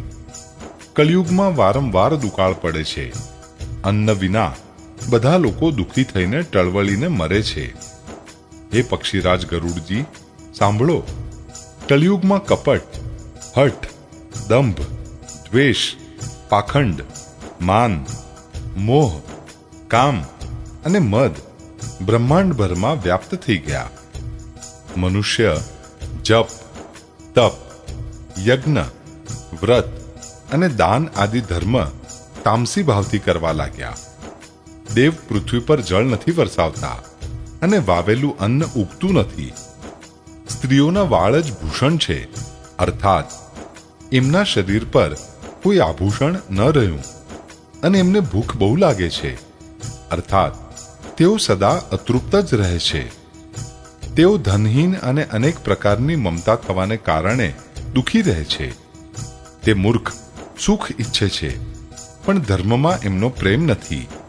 બુદ્ધિ થોડી છે અને કઠોર છે, તેમનામાં કોમળતા નથી. મનુષ્ય રોગોથી પીડિત છે, ભોગ ક્યાંય નથી. કારણ વિના અભિમાન અને વિરોધ કરે છે. 10-5 વર્ષનું નાનકડું જીવન છે, પરંતુ ઘમંડ એવો છે જાણે કલ્પાંત થવા છતાંય તેમનો નાશ નહીં થાય. કળીકાળે મનુષ્યને બેહાલ કરી નાખ્યા. કોઈ બહેન બેટીનો એ વિચાર નથી કરતું. લોકોમાં ન સંતોષ છે, ન વિવેક છે, અને શીતળતાય નથી. જાતિ કુજાતિ સર્વે લોક ભીખ માગનારા થઈ ગયા. ઈર્ષ્યા, કડવા વચન અને લાલચ ભરપૂર થઈ રહ્યા છે. સમતા ચાલી ગઈ. સર્વે જણા વિયોગ અને વિશેષ શોકથી પીડિત થઈ રહ્યા છે. વર્ણાશ્રમ ધર્મના આચરણ નષ્ટ થઈ ગયા. ઇન્દ્રિયોનું દમન, દાન, દયા અને સમજદારી કોઈનામાં રહી નથી. મૂર્ખતા અને બીજાઓને ઠગવું આ બહુ અધિક વધી ગયું. સ્ત્રી પુરુષ સૌ શરીરના પાલન પોષણમાં જ વ્યસ્ત રહે છે. જે પારકી નિંદા કરનારા છે, જગતમાં તે જ ફેલાયેલા છે. હે સર્પોના શત્રુ ગરુડજી, સાંભળો. કળીકાળ પાપ અને અવગુણોનું ઘર છે, પરંતુ કળિયુગમાં એક ગુણ મોટો પણ છે કે તેમાં પરિશ્રમ વિનાય ભવબંધનમાંથી છુટકારો મળી જાય છે. સતયુગ, ત્રેતા અને દ્વાપરમાં જે ગતિ ક્રમશઃ યોગ, યજ્ઞ અને પૂજાથી પ્રાપ્ત થાય છે, તે જ ગતિ કળિયુગમાં લોકો કેવળ ભગવાનના નામથી પામી જાય છે. સત્યયુગમાં સૌ યોગી અને વિજ્ઞાની હોય છે. હરિનું ધ્યાન કરીને પ્રાણી ભવસાગરમાંથી તરી જાય છે. ત્રેતામાં મનુષ્ય અનેક પ્રકારના યજ્ઞ કરે છે અને સર્વે કર્મોને પ્રભુને સમર્પણ કરીને ભવસાગર પાર થઈ જાય છે. દ્વાપરમાં શ્રી રઘુનાથજીના ચરણોની પૂજા કરીને મનુષ્ય સંસારને તરી જાય છે. બીજો કોઈ ઉપાય નથી. અને કળિયુગમાં તો કેવળ શ્રી હરિની ગુણગાથાઓનું ગાન કરવાથી જ મનુષ્ય ભવસાગરનો તાગ પામી જાય છે. કળિયુગમાં ન તો યોગ અને યજ્ઞ છે અને જ્ઞાને નથી. શ્રી રામજીના ગુણગાન એકમાત્ર આધાર છે. માટે બધા ભરોસા ત્યજીને જે શ્રી રામજીને ભજે છે અને પ્રેમ સહિત તેમના ગુણ સમૂહોને ગાય છે, તે જ ભવસાગરને તરી જાય છે. એમાં કંઈ પણ સંદેહ નથી. નામનો પ્રતાપ કળિયુગમાં પ્રત્યક્ષ છે. કળિયુગનો એક પવિત્ર પ્રતાપ છે કે માનસિક પુણ્યની તો ગણના થાય છે, પણ માનસિક પાપની ગણના થતી નથી. જો મનુષ્ય વિશ્વાસ રાખે તો કળિયુગના જેવો બીજો યુગ નથી, કેમ કે આ યુગમાં શ્રી રામજીના નિર્મળ ગુણ સમૂહોને ગાઈ ગાઈને મનુષ્ય વિના પરિશ્રમે સંસારરૂપી સાગરને તરી જાય છે. ધર્મના 4 ચરણ અર્થાત સત્ય, દયા, તપ અને દાન પ્રસિદ્ધ છે. જેમનામાં કળીનો એક દાનરૂપી ચરણ જ પ્રધાન છે. જે કોઈ પ્રકારે દાન દેવાથી દાન કલ્યાણ જ કરે છે. શ્રી રામજીની માયાથી પ્રેરિત થઈને સૌના હૃદયોમાં સર્વે યુગના ધર્મ નિત્ય થતા રહે છે. શુદ્ધ સત્વગુણ, સમતા, વિજ્ઞાન અને મનનું પ્રસન્ન થવું, એને સત્યયુગનો પ્રભાવ જાણો. સત્વગુણ અધિક હોય, કંઈક રજોગુણ હોય, કર્મોમાં પ્રીતિ હોય, સર્વે પ્રકારે સુખ હોય, આ ત્રેતાના ધર્મ છે. રજોગુણ બહુ હોય, સત્વગુણ બહુ જ થોડા હોય, કંઈક તમોગુણ હોય, મનમાં હર્ષ અને ભય હોય, આ દ્વાપરનો ધર્મ છે. તમોગુણ બહુ હોય, રજોગુણ ઓછા હોય, ચારે કોર વેર વિરોધ હોય, આ કળિયુગનો પ્રભાવ છે. પંડિત લોકો યુગોના ધર્મોને મનમાં જાણીને અધર્મ ત્યજીને ધર્મમાં પ્રીતિ કરે છે. જેમને શ્રી રઘુનાથજીના ચરણોમાં અત્યંત પ્રેમ છે, તેમને કાળ ધર્મ નથી વ્યાપતા. હે પક્ષીરાજ, નટનું કરેલું કપટ ચરિત્ર જોનારાઓ માટે ઘણું વિકટ હોય છે, પણ નટના સેવકને તેની માયા વ્યાપતી નથી. શ્રી હરિની માયા દ્વારા રચાયેલા દોષ અને ગુણ શ્રી હરિના ભજન વિના જતા નથી. મનમાં આવું વિચારીને સર્વે કામનાઓને છોડીને શ્રી રામજીનું ભજન કરવું જોઈએ. હે પક્ષીરાજ, એ કલિકાળમાં હું ઘણા વર્ષો સુધી અયોધ્યામાં રહ્યો. એકવાર ત્યાં દુકાળ પડ્યો, ત્યારે હું વિપત્તિને લીધે અન્ય સ્થાને ચાલ્યો ગયો. હે સર્પોના શત્રુ ગરુડજી, સાંભળો. હું દીન, મલિન, દરિદ્ર અને દુઃખી થઈને ઉજ્જૈન ગયો. કેટલોક કાળ વીત્યા પછી થોડીક સંપત્તિ પામીને પાછો હું ત્યાં ભગવાન શંકરની આરાધના કરવા લાગ્યો. એક બ્રાહ્મણ વેદ વિધિથી સદાય શિવજીની પૂજા કરતા. તેમને બીજું કોઈ કામ ન હતું. તેઓ પરમ સાધુ અને પરમાર્થના જ્ઞાતા હતા. તેઓ શંભુના ઉપાસક હતા, પણ શ્રી હરિની નિંદા કરનારા ન હતા. હું કપટપૂર્વક એમની સેવા કરતો. બ્રાહ્મણ ઘણા જ દયાળુ અને નીતિના ધામ હતા. હે સ્વામી, બહારથી નમ્ર જોઈને બ્રાહ્મણ મને પુત્રની જેવો ગણીને ભણાવતા હતા. તે બ્રાહ્મણ શ્રેષ્ઠે મને શિવજીનો મંત્ર આપ્યો અને અનેકો પ્રકારના શુભ ઉપદેશ કર્યા. હું શિવજીના મંદિરમાં જઈને મંત્ર જપતો હતો. મારા હૃદયમાં દંભ અને અહંકાર વધી ગયો. હું દુષ્ટ, નીચ જાતિ અને પાપમયી મલિન બુદ્ધિવાળો મોહવશ શ્રી હરિના ભક્તો અને દ્વિજોને જોતા જ બળી ઉઠતો અને વિષ્ણુ ભગવાનનો દ્રોહ કરતો હતો. ગુરુજી મારા આચરણને જોઈને દુભાતા હતા. તેઓ મને નિત્ય સારી રીતે સમજાવતા, પણ હું કંઈ પણ ન સમજતો. ઉલટો મને અત્યંત ક્રોધ ઉત્પન્ન થતો. દંભીને કદી નીતિ ઠીક લાગે છે? એકવાર ગુરુજીએ મને બોલાવ્યો અને અનેક પ્રકારે પરમાર્થ નીતિનું શિક્ષણ આપ્યું કે હે પુત્ર, શિવજીની સેવાનું ફળ આ જ છે કે શ્રી રામજીના ચરણોમાં પ્રગાઢ ભક્તિ થાય. હે તાત, શિવજી અને બ્રહ્માજી પણ શ્રી રામજીને ભજે છે, તો નીચ મનુષ્યની તો વાત જ શું છે? બ્રહ્માજી અને શિવજી જેમના ચરણોના પ્રેમી છે, અરે અભાગ્યા, તેમનો દ્રોહ કરીને તું સુખ ઈચ્છે છે? ગુરુજીએ શિવજીને હરિના સેવક કહ્યા. આ સાંભળીને હે પક્ષીરાજ, મારું હૃદય તપી ઉઠ્યું. નીચ જાતિનો હું વિદ્યા પામીને એવો થઈ ગયો જેમ દૂધ પીવડાવવાથી સર્પ અધિક ઝેરી થઈ જાય છે. અભિમાની, કુટિલ, દુર્ભાગી અને કુજાતિ હું દિવસ રાત ગુરુજીનો દ્રોહ કરતો. ગુરુજી અત્યંત દયાળુ હોવાને લીધે તેમને થોડો પણ ક્રોધ આવતો ન હતો. મારા દ્રોહ કરવા છતાંય તેઓ વારંવાર મને ઉત્તમ જ્ઞાનનું જ શિક્ષણ આપતા હતા. નીચ મનુષ્ય જેનાથી મોટાઈ પામે છે, તે એને જ સૌથી પહેલા મારીને તેનો નાશ કરે છે. એ ભાઈ સાંભળો, આગથી ઉત્પન્ન થયેલો ધુમાડો મેઘની પદવી પામીને એ જગ્નિને હોલવી નાખે છે. ધૂળ રસ્તામાં નકામી પડી રહે છે અને સદાય સૌની લાતોનો માર સહે છે, પણ જ્યારે પવન તેને ઉડાડે છે ત્યારે તે સૌથી પહેલા પવનને જ ભરી દે છે અને પછી રાજાઓના નેત્રો અને મુગટો પર પડે છે. હે પક્ષીરાજ ગરુડજી, સાંભળો. આવી વાત સમજીને બુદ્ધિમાન લોકો અધમનો સંગ નથી કરતા.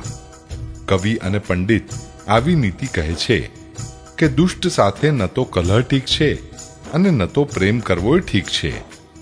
હે ગોસાઈ, એનાથી તો સદાય ઉદાસીન જ રહેવું જોઈએ. દુષ્ટને કૂતરાની જેમ દૂરથી જ ત્યાગી દેવો જોઈએ. હું દુષ્ટ હતો, હૃદયમાં કપટ અને કુટિલતા ભરેલી હતી, માટે જ ગુરુજી હિતની વાત કહેતા હતા, પણ તે મને ગમતી ન હતી.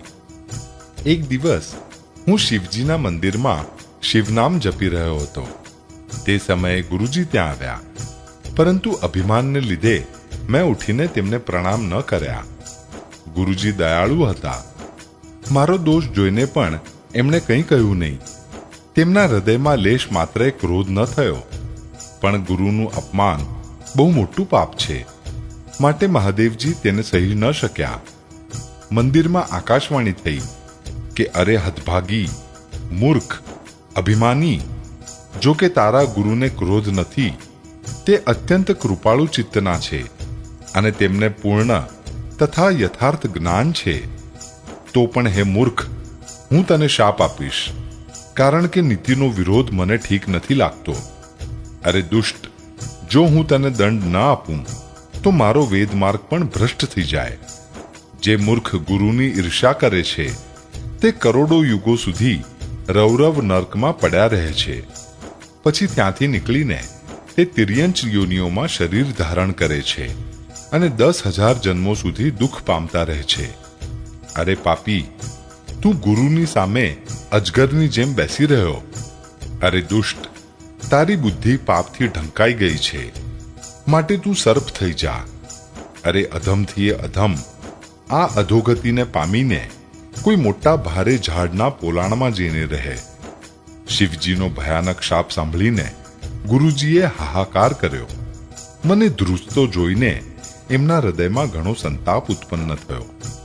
પ્રેમ સહિત દંડવત કરીને તે બ્રાહ્મણ શ્રી શિવજીની સામે હાથ જોડીને મારી ભયંકર ગતિનો વિચાર કરીને ગદગદ વાણીથી વિનંતી કરવા લાગ્યા.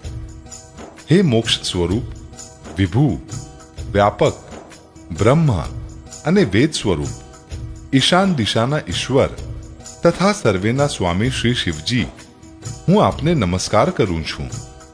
નિજ સ્વરૂપમાં સ્થિત, ગુણોથી રહિત, ભેદ રહિત, ઈચ્છા રહિત, ચેતન આકાશ રૂપ અને આકાશને જ વસ્ત્ર રૂપે ધારણ કરનારા દિગંબર આપને હું ભજું છું. નિરાકાર, ઓમકારના મૂળ, તુરીય, વાણી, જ્ઞાન અને ઇન્દ્રિયોથી પર, કૈલાસપતિ, વિકરાળ, મહાકાળનાય કાળ, કૃપાળુ, ગુણોના ધામ, સંસારથી પર, આ પરમેશ્વરને હું નમસ્કાર કરું છું. જે હિમાલય સમાન ગૌરવર્ણ તથા ગંભીર છે, જેમના શરીરમાં કરોડો કામદેવોની જ્યોતિ અને શોભા છે, જેમના મસ્તક પર સુંદર નદી ગંગાજી વિરાજમાન છે, જેમના લલાટ પર દ્વિતીયાનો ચંદ્રમા અને ગળામાં સર્પ સુશોભિત છે, જેમના કાનોમાં કુંડળ ઝૂલી રહ્યા છે, સુંદર ભ્રુકુટી અને વિશાળ નેત્રો છે, જે પ્રસન્ન મુખ, નીલકંઠ અને દયાળુ છે, સિંહ ચર્મનું વસ્ત્ર ધારણ કરેલા અને મુંડમાળા પહેરેલી છે, તે સર્વેના પ્રિય અને સૌના નાથ શ્રી શંકરજીને હું ભજું છું. પ્રચંડ, શ્રેષ્ઠ, તેજસ્વી, પરમેશ્વર, અખંડ, અજન્મા, કરોડો સૂર્યો સમાન પ્રકાશવાળા, ત્રણેય પ્રકારના શૂળોને નિર્મૂળ કરનારા, હાથમાં ત્રિશૂળ ધારણ કરેલા, ભાવ દ્વારા પ્રાપ્ત થનારા, ભવાનીના પતિ શ્રી શંકરજીને હું ભજું છું. કળાઓથી પર, કલ્યાણ સ્વરૂપ, કલ્પનો અંત કરનારા, સજ્જનોને સદા આનંદ આપનારા, ત્રિપુરના શત્રુ સચ્ચિદાનંદ ઘન, મોહને હરનારા, મનને મથી નાખનારા કામદેવના શત્રુ હે પ્રભો, પ્રસન્ન થાવ, પ્રસન્ન થાવ. હે ઉમાનાથ, જ્યાં સુધી આપના ચરણ કમળોને મનુષ્ય નથી ભજતા, ત્યાં સુધી તેમને ન તો આ લોકમાં અને ન તો પરલોકમાં સુખ શાંતિ મળે છે, અને ન તો તેમના તાપોનો નાશ થાય છે, માટે હે સમસ્ત જીવોની અંદર નિવાસ કરનારા પ્રભો, પ્રસન્ન થાઓ. હું ન તો યોગ જાણું છું, ન જપ અને ન પૂજા જ. હે સર્વસ્વ આપનારા શંભો, હું તો આપને સદાય નમસ્કાર કરું છું.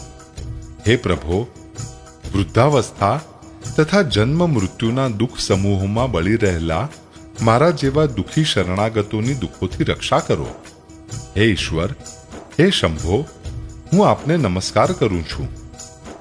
ભગવાન રુદ્રની સ્તુતિનું આ અષ્ટક શંકરજીની તુષ્ટિ માટે એ બ્રાહ્મણ દ્વારા કહેવાયું.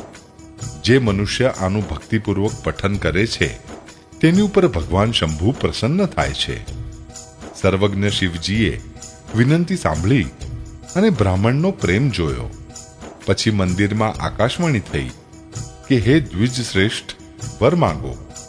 બ્રાહ્મણે કહ્યું, હે પ્રભો, જો આપ મારા પર પ્રસન્ન હોવ અને હે નાથ, જો આ દીન પર આપનો સ્નેહ હોય તો પહેલા આપના ચરણોની ભક્તિ આપીને બીજો વર આપો.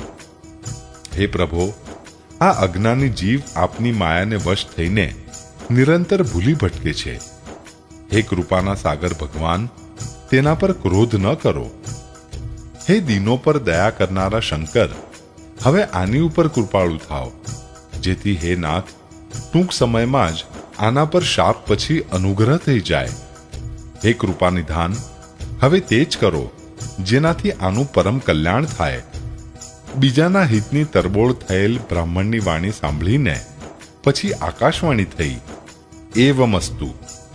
જો કે તેણે ભયાનક પાપ કર્યું છે અને મેં પણ એને ક્રોધ કરીને શાપ આપ્યો છે, તો પણ તમારી સાધુતા જોઈને હું એની પર વિશેષ કૃપા કરીશ. હે દ્વિજ, જે ક્ષમાશીલ અને પરોપકારી હોય છે તે મને એવા જ પ્રિય છે જેમ ખરારી શ્રી રામચંદ્રજી. હે દ્વિજ, મારો શાપ વ્યર્થ નહીં જાય. આ 1000 જન્મ અવશ્ય પામશે, પરંતુ જન્મવા અને મરવામાં જે અસહ્ય દુઃખ થાય છે આને તે દુઃખ જરાય નહીં વ્યાપે અને કોઈ પણ જન્મમાં એનું જ્ઞાન નષ્ટ નહીં થાય. હે શૂદ્ર, મારા પ્રામાણિક વચન સાંભળ. પ્રથમ તો તારો જન્મ શ્રી રઘુનાથજીની પુરીમાં થયો. પછી તે મારી સેવામાં મન લગાવ્યું. પુરીના પ્રભાવ અને મારી કૃપાથી તારા હૃદયમાં રામ ભક્તિ ઉત્પન્ન થશે. હે ભાઈ, હવે મારા સત્ય વચન સાંભળ. દ્વિજોની સેવા જ ભગવાનને પ્રસન્ન કરનારું વ્રત છે. હવે ક્યારેય બ્રાહ્મણનું અપમાન ન કરીશ. સંતોને અનંત શ્રી ભગવાનના જેવા જ જાણજે. ઇન્દ્રના વજ્ર, મારા વિશાળ ત્રિશૂળ, કાળના દંડ અને શ્રી હરિના વિકરાળ ચક્રના માર્યા પણ જે નથી મરતા તે પણ વિપ્ર દોહરૂપી અગ્નિથી ભસ્મ થઈ જાય છે. આવો વિવેક મનમાં રાખજે, પછી તારા માટે જગતમાં કંઈ પણ દુર્લભ નહીં હોય. મારો એક બીજો પણ આશીર્વાદ છે કે તારી સર્વત્ર અબાધ ગતિ થશે. અર્થાત તું જ્યાં જવા ઈચ્છશે ત્યાં કોઈ રોકટોક વિના જઈ શકશે. આકાશવાણી દ્વારા શિવજીના વચન સાંભળીને ગુરુજી હરખાઈને એવું જ થાવ આમ કહીને મને ઘણો સમજાવીને અને શિવજીના ચરણોને હૃદયમાં રાખીને પોતાના ઘેર ગયા. કાળની પ્રેરણાથી હું વિંધ્યાચળમાં જઈને સર્પ થયો. પછી કેટલો કાળ વીત્યા પછી મેં પરિશ્રમ વિના જ તે શરીર ત્યાગી દીધું. હે હરિવાહન, હું જે પણ શરીર ધારણ કરતો તેને વિના પરિશ્રમે જ તેવી જ રીતે સુખપૂર્વક ત્યાગી દેતો હતો, જેમ મનુષ્ય જૂનું વસ્ત્ર ત્યાગી દે છે અને નવું પહેરી લે છે. શિવજીએ વેદ મર્યાદાની રક્ષા કરી અને હું ક્લેશ પણ ન પામ્યો. આ પ્રમાણે હે પક્ષીરાજ, મેં અનેક શરીર ધારણ કર્યા પણ મારું જ્ઞાન ન ગયું. તિર્યંચ યોની, દેવો કે મનુષ્યનું જે પણ શરીર ધારણ કરતો ત્યાં ત્યાં હું શ્રી રામજીનું ભજન ચાલુ રાખતો. આ પ્રમાણે હું સુખી થઈ ગયો. પરંતુ એક શૂળ મને વળગેલું રહ્યું. ગુરુજીનો કોમળ સુશીલ સ્વભાવ હું ક્યારેય ન ભૂલતો. અર્થાત મેં આવા કોમળ સ્વભાવ દયાળુ ગુરુનું અપમાન કર્યું. આ દુઃખ મને કાયમ બની રહ્યું. હું અંતિમ શરીર બ્રાહ્મણનું પામ્યો. જેને પુરાણ અને વેદો દેવતાઓને પણ દુર્લભ બતાવે છે. હું ત્યાં બ્રાહ્મણ શરીરમાં પણ બાળકોમાં ભળીને રમતો તો શ્રી રઘુનાથજીની જ સર્વે લીલાઓ કર્યા કરતો. સમજણો થયા પછી પિતાજી મને ભણાવવા લાગ્યા. હું સમજતો, સાંભળતો અને વિચારતો, પણ મને ભણવું ગમતું નહોતું. મારા મનની સઘળી વાસનાઓ નાસી ગઈ. કેવળ શ્રી રામજીના ચરણોમાં લગ્ની લાગી ગઈ. હે ગરુડજી, કહો, એવો કોણ અભાગ્યો હશે જે કામધેનુને ત્યજીને ગધેડીની સેવા કરશે? પ્રેમમાં મગ્ન રહેવાને કારણે મને કંઈ પણ નહોતું ગમતું. પિતાજી ભણાવીને હારી ગયા. જ્યારે પિતા માતા કાળવશ થઈ ગયા ત્યારે હું ભક્તોની રક્ષા કરનારા શ્રી રામજીનું ભજન કરવા માટે વનમાં ચાલ્યો ગયો. વનમાં જ્યાં જ્યાં મુનીશ્વરોના આશ્રમ મળતા ત્યાં જઈને તેમને શીશ નમાવતો. હે ગરુડજી, તેમને હું શ્રી રામજીના ગુણોની કથાઓ પૂછતો. તેઓ કહેતા અને હું હર્ષિત થઈને સાંભળતો. આ પ્રમાણે હું સદા સર્વદા શ્રી હરિના ગુણાનુવાદ સાંભળતો અને ફરતો રહેતો. શિવજીની કૃપાથી મારી સર્વત્ર અબાધિત ગતિ હતી. મારી ત્રણેય પ્રકારની બાહ્ય પ્રબળ વાસનાઓ છૂટી ગઈ અને હૃદયમાં આ એક જ લાલસા અત્યંત વધી ગઈ કે જ્યારે શ્રી રામજીના ચરણ કમળોના દર્શન કરું ત્યારે જ પોતાનો જન્મ સફળ થયો સમજું. જેમને હું પૂછતો તે જ મુનિ એવું કહેતા કે ઈશ્વર સર્વભૂતમય છે. આ નિર્ગુણ મત મને નહોતો ગમતો. હૃદયમાં સગુણ બ્રહ્મ પર પ્રીતિ વધી રહી હતી. ગુરુજીના વચનોનું સ્મરણ કરીને મારું મન શ્રી રામજીના ચરણોમાં લાગી ગયું. હું ક્ષણે ક્ષણે નવો નવો પ્રેમ પ્રાપ્ત કરતા શ્રી રઘુનાથજીનો યશ ગાતો ફરતો હતો. સુમેરુ પર્વતના શિખર પર વડની છાયામાં લોમશ મુનિ બેઠા હતા. તેમને જોઈને મેં એમના ચરણોમાં માથું નમાવ્યું અને અત્યંત દીન વચન કહ્યા. હે પક્ષીરાજ, મારા અત્યંત નમ્ર અને કોમળ વચન સાંભળીને કૃપાળુ મુનિ મને આદર સાથે પૂછવા લાગ્યા, હે બ્રાહ્મણ, આપ કયા કાર્યથી અહીંયા આવ્યા છો? ત્યારે મેં કહ્યું, હે કૃપાનિધિ, આપ સર્વજ્ઞ છો અને સુજ્ઞ છો. હે ભગવંત, મને સગુણ બ્રહ્મની આરાધના કહો. પછી હે પક્ષીરાજ, મુનીશ્વરે શ્રી રઘુનાથજીના ગુણોની કેટલીક કથાઓ આદર સહિત કહી. પછી તે બ્રહ્મ જ્ઞાન પરાયણ વિજ્ઞાનવાન મુનિ મને પરમ અધિકારી જાણીને બ્રહ્મનો ઉપદેશ કરવા લાગ્યા કે તે અજન્મા છે, અદ્વૈત છે, નિર્ગુણ છે અને હૃદયના સ્વામી છે.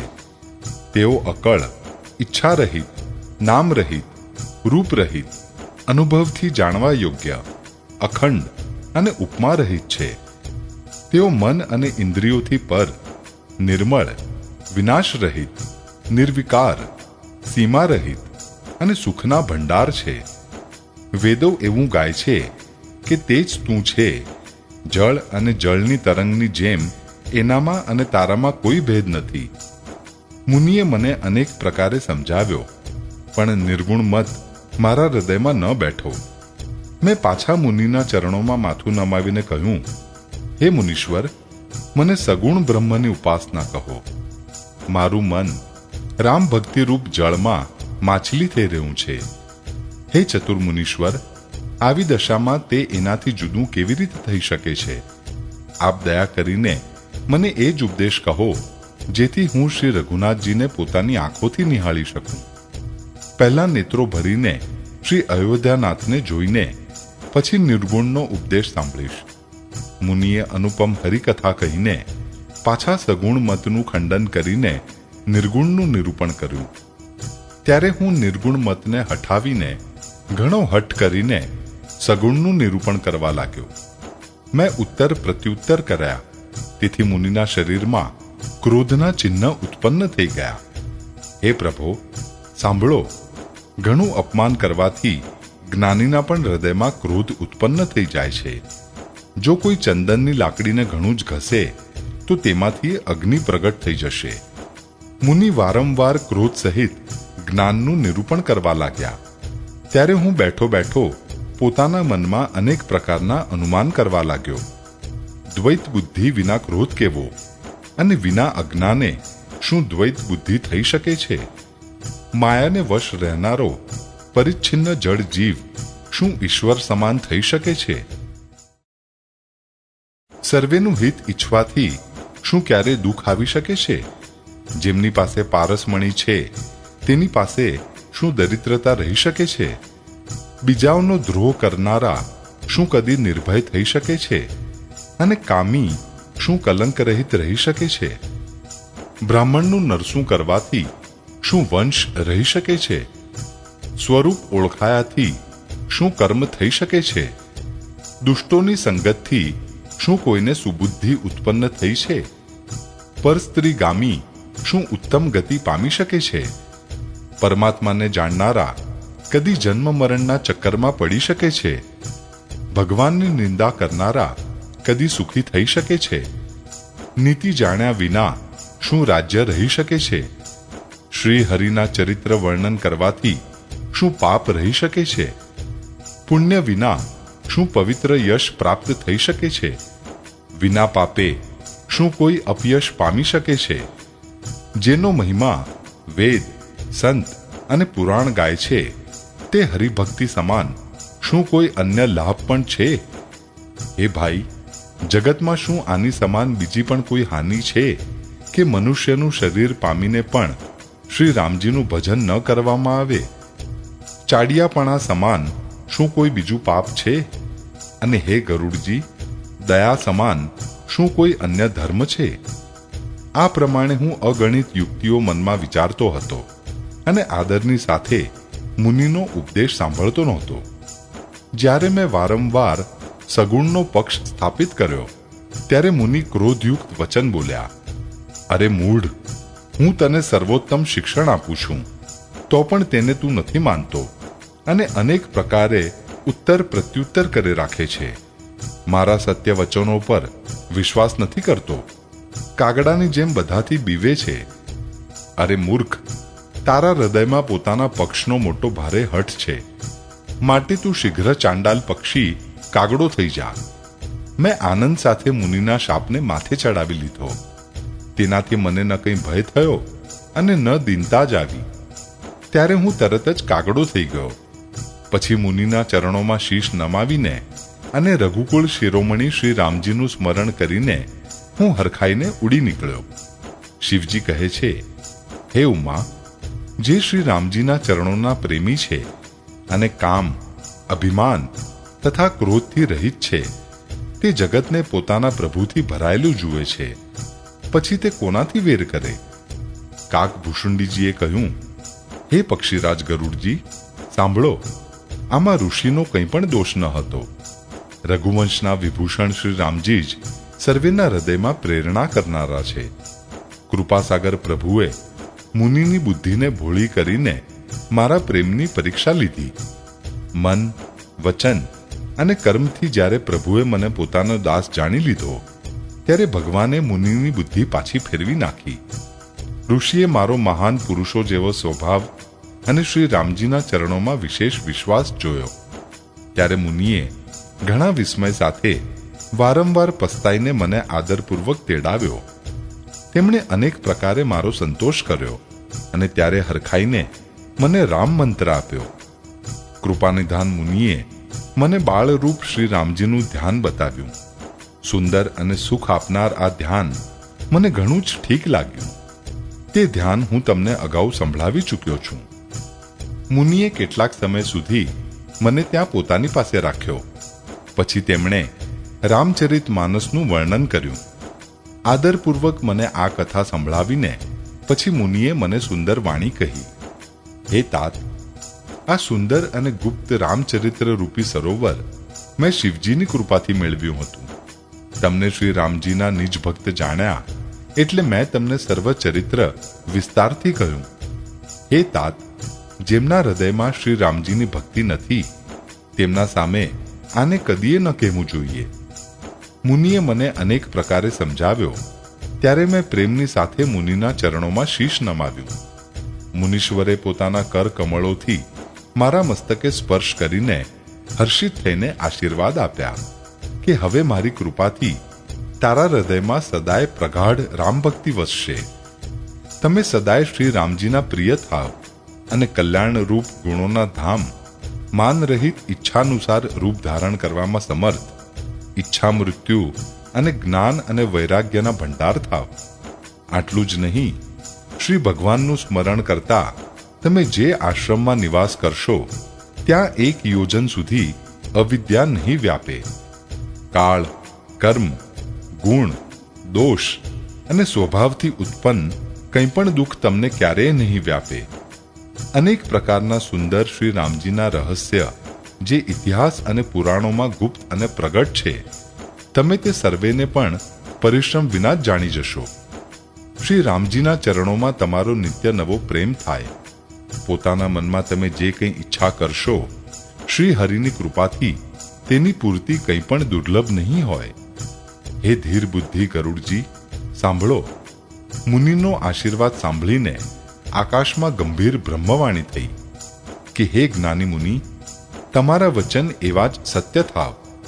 આ કર્મ, મન અને વચનથી મારો ભક્ત છે. આકાશવાણી સાંભળીને મને ઘણો જ હર્ષ થયો.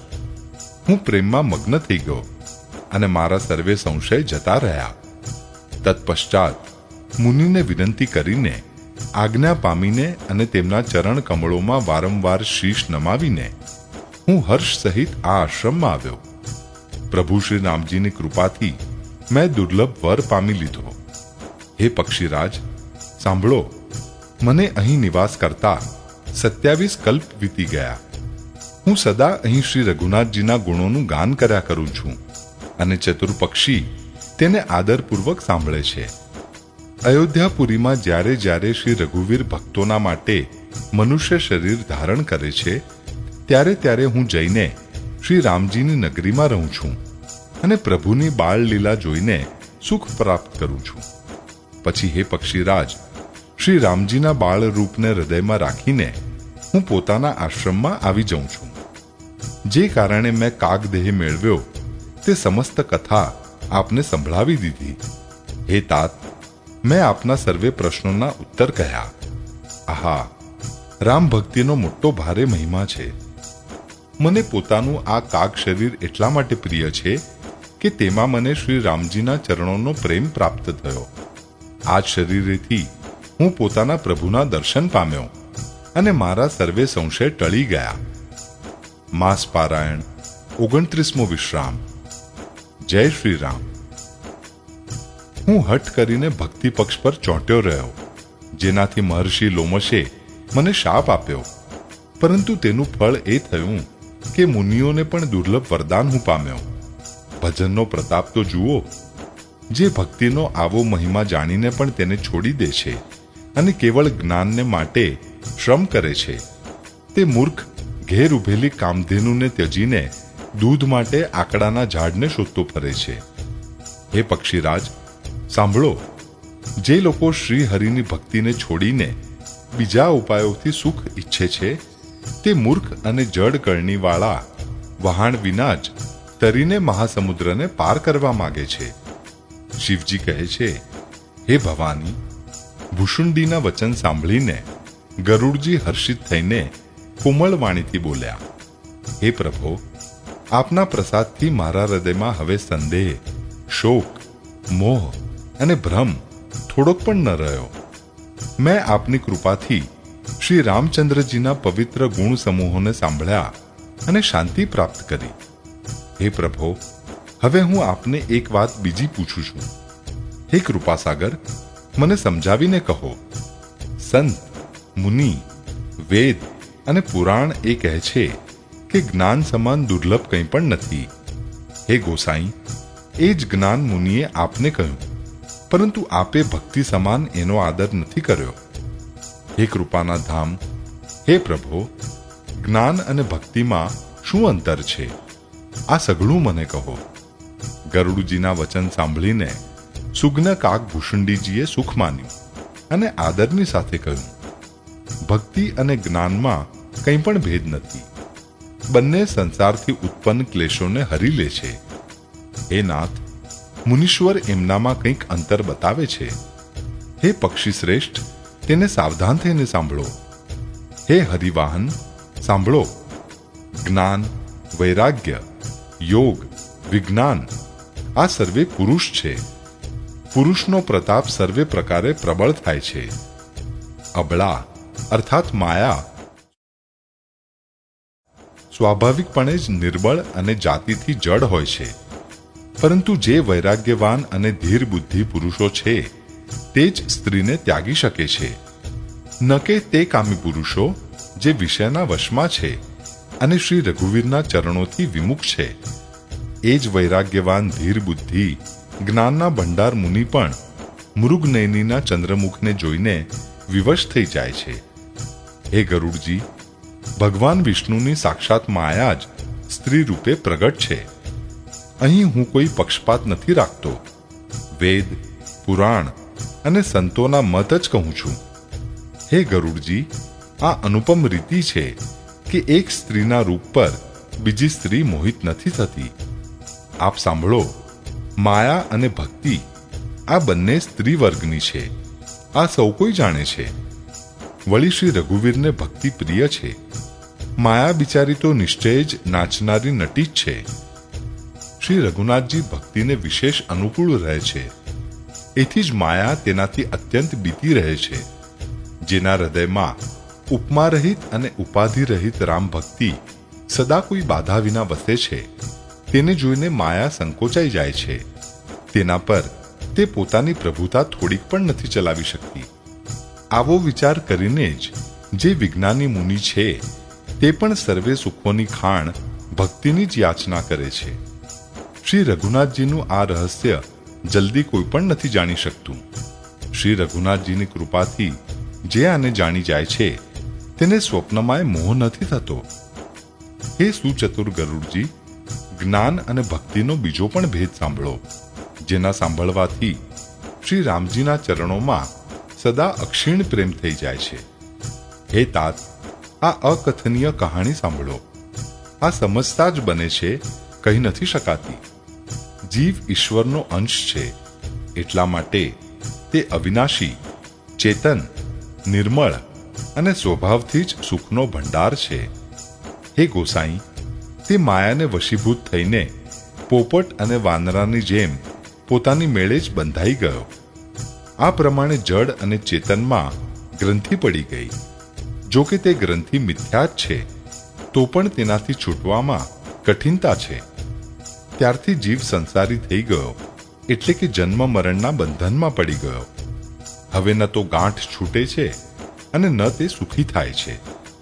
વેદો અને પુરાણોએ ઘણા જ ઉપાય બતાવ્યા છે, પણ તે ગ્રંથિ છૂટતી નથી, બલકે અધિકાધિક ગૂંચવાતી જ જાય છે. જીવના હૃદયમાં અજ્ઞાન રૂપી અંધકાર વિશેષ રૂપે છવાઈ રહ્યો છે. એથી ગાંઠ દેખાતી જ નથી. તે છૂટે કેવી રીતે? જ્યારે કદીક ઈશ્વર એવો સંયોગ ઉપસ્થિત કરી દે છે, ત્યારે પણ કદાચિત જ તે ગ્રંથિ છૂટી શકે છે.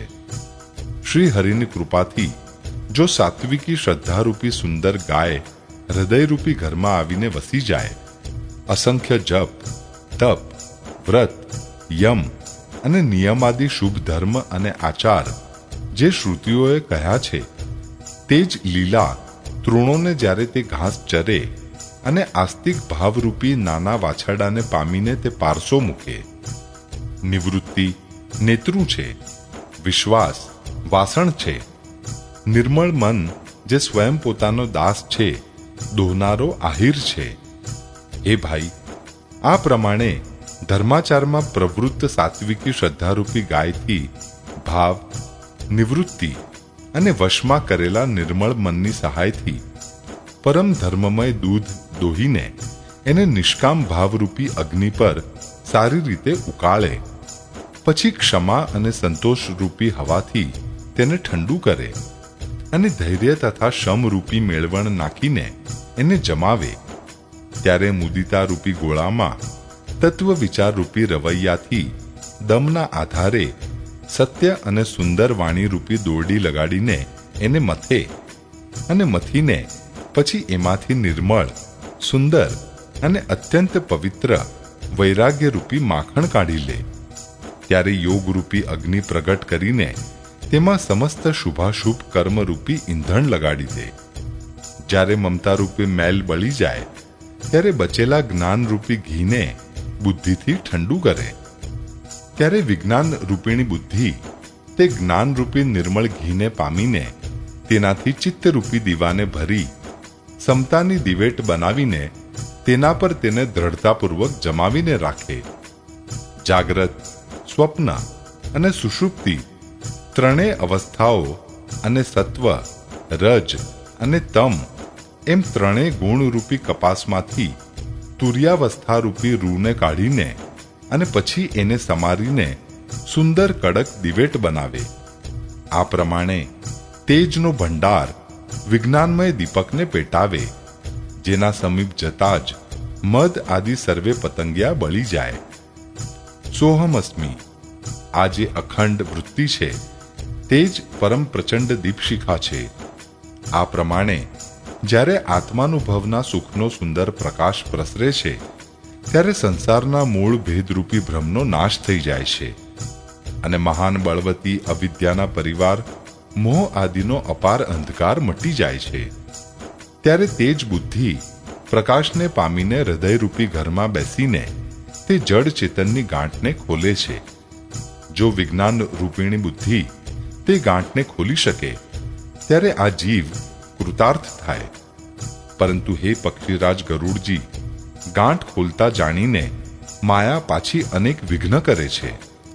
હે ભાઈ, તે ઘણી જ રિદ્ધિ સિદ્ધિઓને મોકલે છે, જે આવીને બુદ્ધિને લોભ દેખાડે છે અને તે રિદ્ધિ સિદ્ધિઓ કળ, બળ અને છળ કરીને સમીપ જઈ પાલવના વાયુથી તે જ્ઞાનરૂપી દીપકને બુઝાવી દે છે.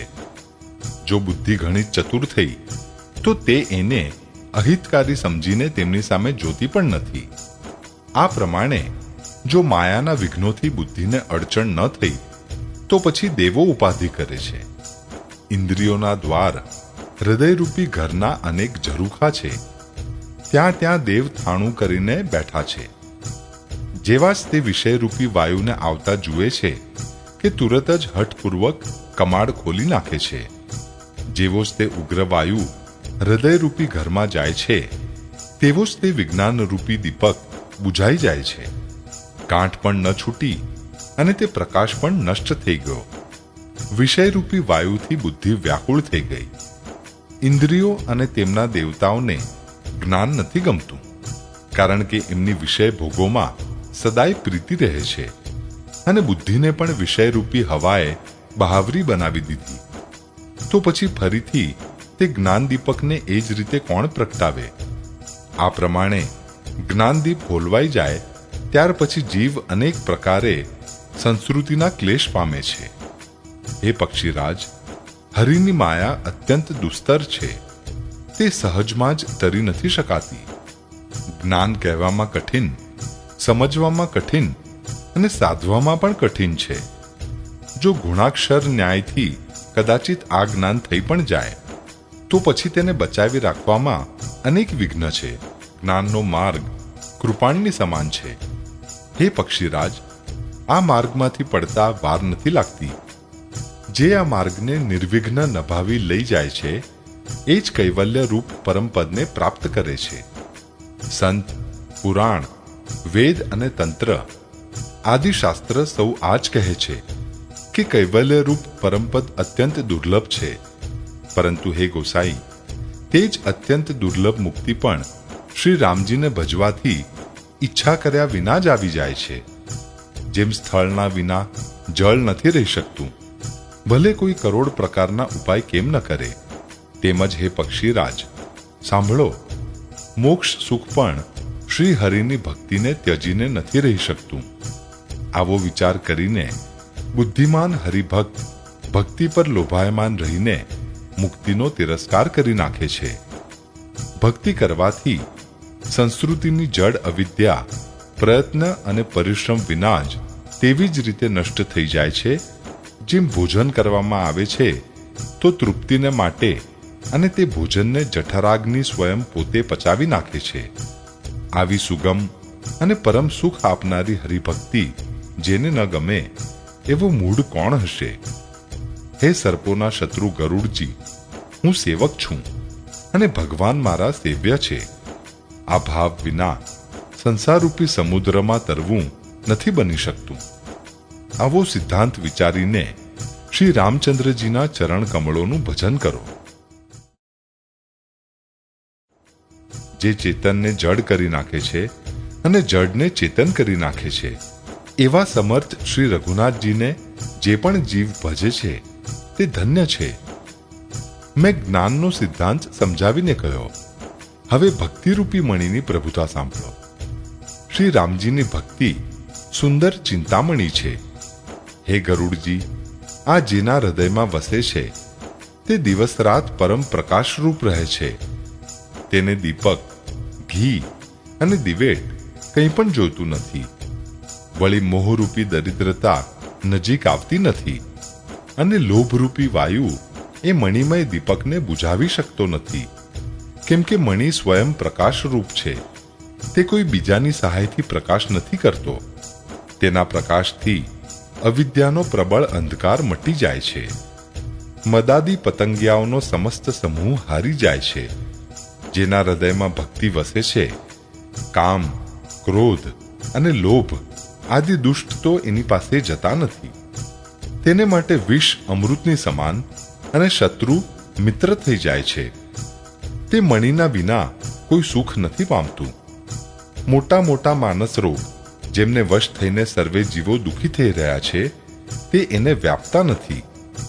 શ્રીરામ ભક્તિરૂપી મણિ જેના હૃદયમાં વસે છે તેને સ્વપ્નમાં પણ લેશ માત્ર દુઃખ નથી થતું. જગતમાં એ જ મનુષ્ય ચતુરોના શિરોમણી છે જે તે ભક્તિરૂપી મણિને માટે સારી રીતે યત્ન કરે છે. જો કે તે મણિ જગતમાં પ્રગટ છે, પણ શ્રી રામજીની કૃપા વિના તેને કોઈ પામી શકતું નથી. તેને પામવાના ઉપાય પણ સુગમ જ છે, પણ અભાગ્યા માણસો તેને ઠુકરાવી દે છે. વેદ પુરાણ પવિત્ર પર્વત છે. શ્રી રામજીની અનેક પ્રકારની કથાઓ તે પર્વતોની સુંદર ખાણો છે. સંત પુરુષ મરમી છે અને સુંદર બુદ્ધિ કોદાળી છે. હે ગરુડજી, જ્ઞાન અને વૈરાગ્ય આ બે એમના નેત્રો છે. જે પ્રાણી તેને પ્રેમની સાથે શોધે છે તે સર્વ સુખોની ખાણ આ ભક્તિરૂપી મણીને પામી જાય છે. હે પ્રભો, મારા મનમાં તો આવો વિશ્વાસ છે કે શ્રી રામજીના દાસ શ્રી રામજી કરતાંય ચઢિયાતા છે. શ્રી રામચંદ્રજી સમુદ્ર છે તો ધીર સંત પુરુષ મેઘ છે. શ્રી હરિચંદનના વૃક્ષ છે તો સંત પવન છે. સર્વે સાધનોનું ફળ સુંદર હરિભક્તિ જ છે. તેને સંત વિના કોઈ પામ્યા નથી. આવો વિચાર કરીને જે પણ સંતોનો સંગ કરે છે, હે ગરુડજી, તેને માટે શ્રી રામજીની ભક્તિ સુલભ થઈ જાય છે. બ્રહ્મ સમુદ્ર છે, જ્ઞાન મંદરાચળ છે અને સંત દેવતા છે, જે એ સમુદ્રને મથીને કથારૂપી અમૃત કાઢે છે, જેમાં ભક્તિરૂપી મધુરતા વસી રહે છે. વૈરાગ્યરૂપી ઢાલથી પોતાને બચાવતા અને જ્ઞાનરૂપી તલવારથી મદ, લોભ અને મોહરૂપી વેરીઓને મારીને જે વિજય પ્રાપ્ત કરે છે તે હરિભક્તિ જ છે. હે પક્ષીરાજ, આનો વિચાર કરી જુઓ. પક્ષીરાજ ગરુડજી પાછા પ્રેમ સહિત બોલ્યા, હે કૃપાળુ, જો મારા પર આપનો પ્રેમ છે તો હે નાથ, મને પોતાનો સેવક જાણીને મારા 7 પ્રશ્નોના ઉત્તર વખાણીને કહો. હે નાથ, હે ધીર બુદ્ધિ, પહેલા તો એ કહો કે સૌથી દુર્લભ કયું શરીર છે, પછી સૌથી મોટું દુઃખ કયું છે અને સૌથી મોટું સુખ કયું છે. આ પણ વિચાર કરી સંક્ષેપમાં જ કહો. સંત અને અસંતનો મર્મ આપ જાણો છો. તેમના સહજ સ્વભાવનું વર્ણન કરો. પછી કહો કે શ્રુતિઓમાં પ્રસિદ્ધ સૌથી મહાન પુણ્ય કયું છે અને સૌથી મહાન ભયંકર પાપ કયું છે. પછી માનસ રોગોને સમજાવીને કહો. આપ સર્વજ્ઞ છો અને મારા પર આપની કૃપા પણ ઘણી છે. કાગભૂષુંડીજીએ કહ્યું, હે તાત, અત્યંત આદર અને પ્રેમની સાથે સાંભળો. હું આ નીતિ સંક્ષેપમાં કહું છું. મનુષ્ય શરીર સમાન કોઈ શરીર નથી. ચર અચર સર્વે જીવ તેની યાચના કરે છે. આ મનુષ્ય શરીર નરક, સ્વર્ગ અને મોક્ષની નિસરણી છે તથા કલ્યાણકારી જ્ઞાન, વૈરાગ્ય અને ભક્તિને આપનારું છે. આવા મનુષ્ય શરીરને ધારણ કરીને પણ જે લોકો શ્રી હરિનું ભજન નથી કરતા અને નીચમાં પણ નીચ વિષયોમાં અનુરક્ત રહે છે તે પારસમણીને હાથમાંથી ફેંકી દે છે અને બદલામાં કાચના ટુકડા લઈ લે છે. જગતમાં દરિદ્રતા સમાન દુઃખ નથી તથા સંતોના મિલન સમાન જગતમાં સુખ નથી. અને હે પક્ષીરાજ, મન, વચન અને શરીરથી પરોપકાર કરવો આ સંતોનો સહજ સ્વભાવ છે. સંત બીજાઓની ભલાઈને માટે દુઃખ સહે છે, પરંતુ અભાગ્યા અસંત બીજાઓને દુઃખ પહોંચાડવાને માટે દુઃખ સહે છે. કૃપાળુ સંત ભોજના વૃક્ષ સમાન બીજાના હિતને માટે ભારે વિપત્તિ સહે છે, પરંતુ દુષ્ટ લોકો ક્ષણની જેમ બીજાઓને બાંધે છે અને એમને બાંધવા માટે પોતાની ખાલ ખેંચાવીને વિપત્તિ સહીને મરી જાય છે. હે સર્પોના શત્રુ ગરુડજી, સાંભળો. દુષ્ટો કોઈ સ્વાર્થ વિના સર્પ અને ઉંદરડા સમાન અકારણ જ બીજાઓનો અપકાર કરે છે. તે પારકી સંપત્તિનો નાશ કરીને સ્વયં નષ્ટ થઈ જાય છે, જેમ ખેતીનો નાશ કરીને કરા નષ્ટ થઈ જાય છે. દુષ્ટોનો અભ્યુદય જગતના દુઃખને માટે જ હોય છે, જેમ અધમગ્રહ કેતુ પ્રસિદ્ધ છે, અને સંતોનો અભ્યુદય સદાય સુખકારી હોય છે, જેમ ચંદ્રમા અને સૂર્યનો ઉદય વિશ્વભર માટે સુખદાયક છે. વેદોમાં અહિંસાને પરમ ધર્મ માન્યો છે અને પદ નિંદા જેવું ભારે પાપ નથી. શંકરજી અને ગુરુની નિંદા કરનારો મનુષ્ય બીજા જન્મમાં દેડકું થાય છે અને 1000 જન્મ સુધી તે જ દેડકાનું જ શરીર પામે છે. બ્રાહ્મણોની નિંદા કરનારો વ્યક્તિ ઘણા જ નરક ભોગવીને પછી જગતમાં કાગડાનું શરીર ધારણ કરીને જન્મ લે છે. જે અભિમાની જીવ દેવો અને વેદોની નિંદા કરે છે તે રૌરવ નરકમાં પડે છે. સંતોની નિંદામાં પડેલા લોકો ઘુવડ થાય છે, જેને મોહરૂપી રાત્રિ પ્રિય હોય છે અને જ્ઞાનરૂપી સૂર્ય જેમના માટે વીતી ગયેલ રહે છે. જે મૂર્ખ મનુષ્ય સર્વેની નિંદા કરે છે તે ચામાચીડિયું થઈને જન્મ લે છે. હે તાત, હવે માનસ રોગ સાંભળો, જેનાથી બધા લોકો દુઃખ પામ્યા કરે છે. બધા રોગોનું મૂળ મોહ છે. તે વ્યાધિઓથી વળી બીજા અનેક શૂળ ઉત્પન્ન થાય છે. કામ વાત છે, લોભ અપાર કફ છે અને ક્રોધ પિત્ત છે, જે સદાય છાતી બાળતો રહે છે. જો ક્યારેક આ ત્રણેય ભાઈ અર્થાત વાત, પિત્ત અને કફ પ્રીતિ કરી લે તો દુઃખદાયક સન્નિપાત રોગ ઉત્પન્ન થાય છે. કઠિનતાથી પ્રાપ્ત થનારા જે વિષયોના મનોરથ છે તે જ સર્વે શૂળ છે. એમના નામ કોણ જાણે છે? મમતા દાદર છે, ઈર્ષા ખુજલી છે, હર્ષ વિષાદ ગળાના રોગોની અધિકતા છે. પારકા સુખોને જોઈને જે ઈર્ષ્યા થાય છે તે જ ક્ષય રોગ છે. દુષ્ટતા અને મનની કુટિલતા જ કોઢ છે.